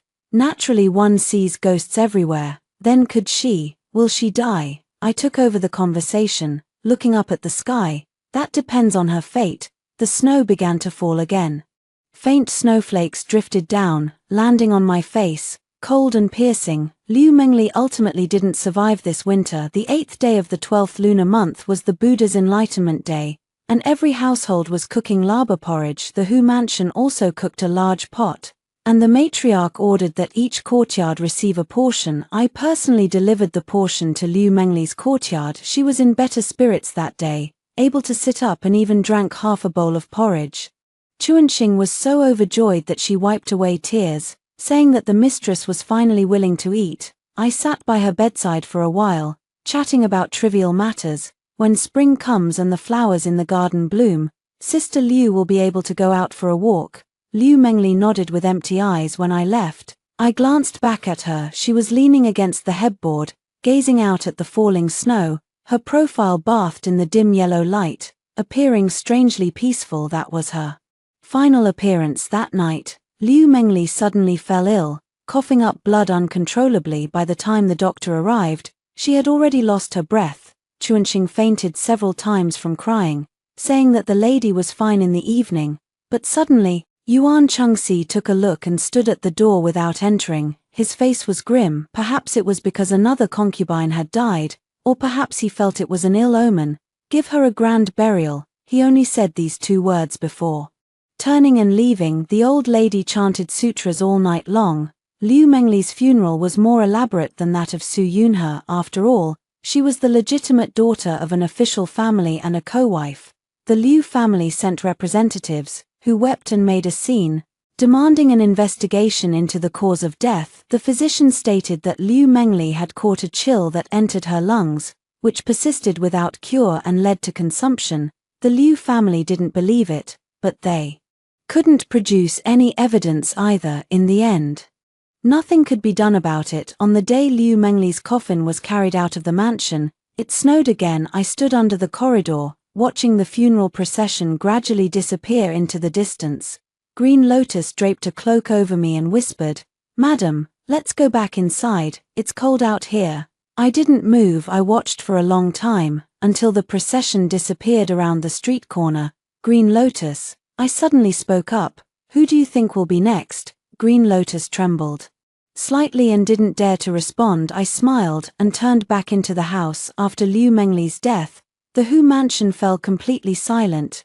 Yuan Chengxi became quiet and reserved, often sitting alone in the study for an entire day. The old lady also looked much more haggard, and she spent longer hours each day reciting Buddhist scriptures. The servants in the mansion were as silent as if frozen, walking with their heads bowed, afraid to make even the slightest sound. This silence continued until spring arrived. 35 In March, the peach blossoms bloomed. Yuan Chengxi suddenly announced his intention to take a concubine. This time it was a courtesan named Dai Wu from a brothel, said to be unmatched in beauty and talent, whom Yuan Chengxi had bought back with a large sum of money. He wanted to grant her a free status and elevate her to the rank of concubine. The old lady firmly opposed. How can a courtesan enter the Marquis's household? Chengxi, have you lost your mind? Yuan Chengxi, however, was determined. Grandmother, in this lifetime, I only want someone who truly pleases me. Please grant me this wish. The 2 of them had a heated argument. Finally, the old lady fell ill from anger. I went to attend to her, staying by her bedside, giving her medicine and wiping her body, caring for her in every possible way. The old lady held my hand, tears streaming down her face. "Nyana, this family is going to fall apart. Grandmother, don't worry, as long as I'm here, this family won't fall apart." The old lady looked at me, her eyes filled with complex emotions, and finally just sighed, saying no more. Yuan Chengxi eventually brought Dai Wu into the mansion. After all, no ceremony was held. A small sedan chair was quietly carried in through the side gate and placed in a secluded courtyard to the west. I had seen that woman once before, and she was indeed beautiful, exquisitely beautiful, wantonly captivating. She looked at Yuan Chengxi as if he were her prey. Her gaze towards me was filled with undisguised contempt. Another Su Yunhe, another Liu Mengli. This Marquis mansion is like a stage, one after another, all performing the same play. Truly boring. On the 7th day after Dai Wu entered the mansion, Yuan Chengxi began to fall ill. First, there was a loss of appetite, and everything I ate made me vomit. Then came the overwhelming fatigue, leaving me drowsy and lethargic all day long. The doctor came to examine me and said it was excessive worry and liver qi stagnation. Prescribing medicine to soothe the liver and relieve depression. The medicine didn't help. Instead, my condition worsened. He began to have nightmares, constantly calling out the names of Su Yunhe and Liu Mengli, sometimes waking up screaming, drenched in cold sweat. At first, Dai Wu was attentive in caring for him, but as his condition kept fluctuating, she gradually became negligent. Once, I passed by her courtyard and heard her throwing a tantrum inside. What a sickly wretch. If I had known it would turn out like this, I'd have been happier staying in the mansion. I stood outside the window, listened for a moment, and smiled. Look, this is true love in April. Yuan Chengxi could no longer get out of bed. He had become emaciated, with sunken eyes and prominent cheekbones. lying in bed like a skeleton, only his eyes remained wide open. There's an indescribable fear in his eyes when he looks at me. I know what he's afraid of. He's afraid of me just like Liu Mengli is afraid of me, but he never said it out loud because he cared about his pride, because he couldn't believe that he had been brought to this state by a woman who was not very bright. 36 That day, I went to see him. The medicinal smell in the room was so strong it was suffocating. Daiwu was not there, only a young servant dozing off. I waved him out and walked alone to the bedside. Yuan Chengxi saw me, his eyes suddenly widening, his throat making a he-he sound, wanting to speak but unable to utter a word. I sat down by the bed and quietly watched him. Husband, I spoke softly. Do you remember what you said when you married me? He stared at me intently. You said marrying me was a last resort. I smiled. Actually, I was too. Marrying you was forced by my parents. But now, thinking back, marrying you wasn't so bad. I reached out and tucked the blanket in for him. At least it made me understand many things, like how a man's heart is the most unreliable thing, like how this Marquis's mansion looks splendid on the outside, but is rotten to the core inside. And also, I leaned closer to him, lowering my voice. Killing someone is actually very simple. You just need to make others believe it was an accident. Yuan Chengxi's pupils suddenly contracted. Su Yunhe fell into the water by accident. Liu Mengli died from a long illness. And you, my husband, what will your fate be? I straightened up, looking at his terrified face with a slight smile. Don't worry, I won't let you die so easily. I want you to live, to feel the fear every day, to remember what you've done, to regret marrying me, regret bringing those women into this house, regret underestimating me. After saying this, I stood up to leave. Wait. Yuan Chengxi suddenly let out a hoarse voice. I turned around. He summoned all his strength, raising a trembling hand to point at me. What do you really want? I looked at him. I stared for a long time, then said softly, I want peace. This Marquis's mansion is too noisy. So I've sent all the noisy people away. Now, finally, it's quiet. Yuan Chengxi lay on the bed, his eyes wide open as he stared at the canopy above. Tears slid from the corners of his eyes and mingled with the hair at his temples. He was crying. For whom was he crying? For Su Yunhe, for Liu Mengli, or for himself? I don't know, nor do I want to know. I pushed the door open and walked out. On the 7th day of the 5th lunar month, Yuan Chengxi passed away from illness. The doctor said the cause of death was depression, excessive exhaustion, and the flame of life burning out. The old lady fainted from crying 3 times, but she still managed to hold herself together and arrange the funeral. The coffin rests in the mourning hall. Visitors come and go, uttering the same cliched words of comfort. I kneel before the coffin in plain white mourning clothes, sobbing so hard I faint several times. Everyone says, Lady of the Yongchang Marquis was deeply devoted. The Marquis passed away too early. What a pity. I don't think so. 37 On the 7th day after the funeral, Daiwu tried to flee with her belongings, but was caught by the house steward and his men. A number of items from the Marquis's residence were found in her room, jewelry, ornaments, and even an old lady's jade hairpin. The old lady trembled with anger. Drag her out, send her to the authorities.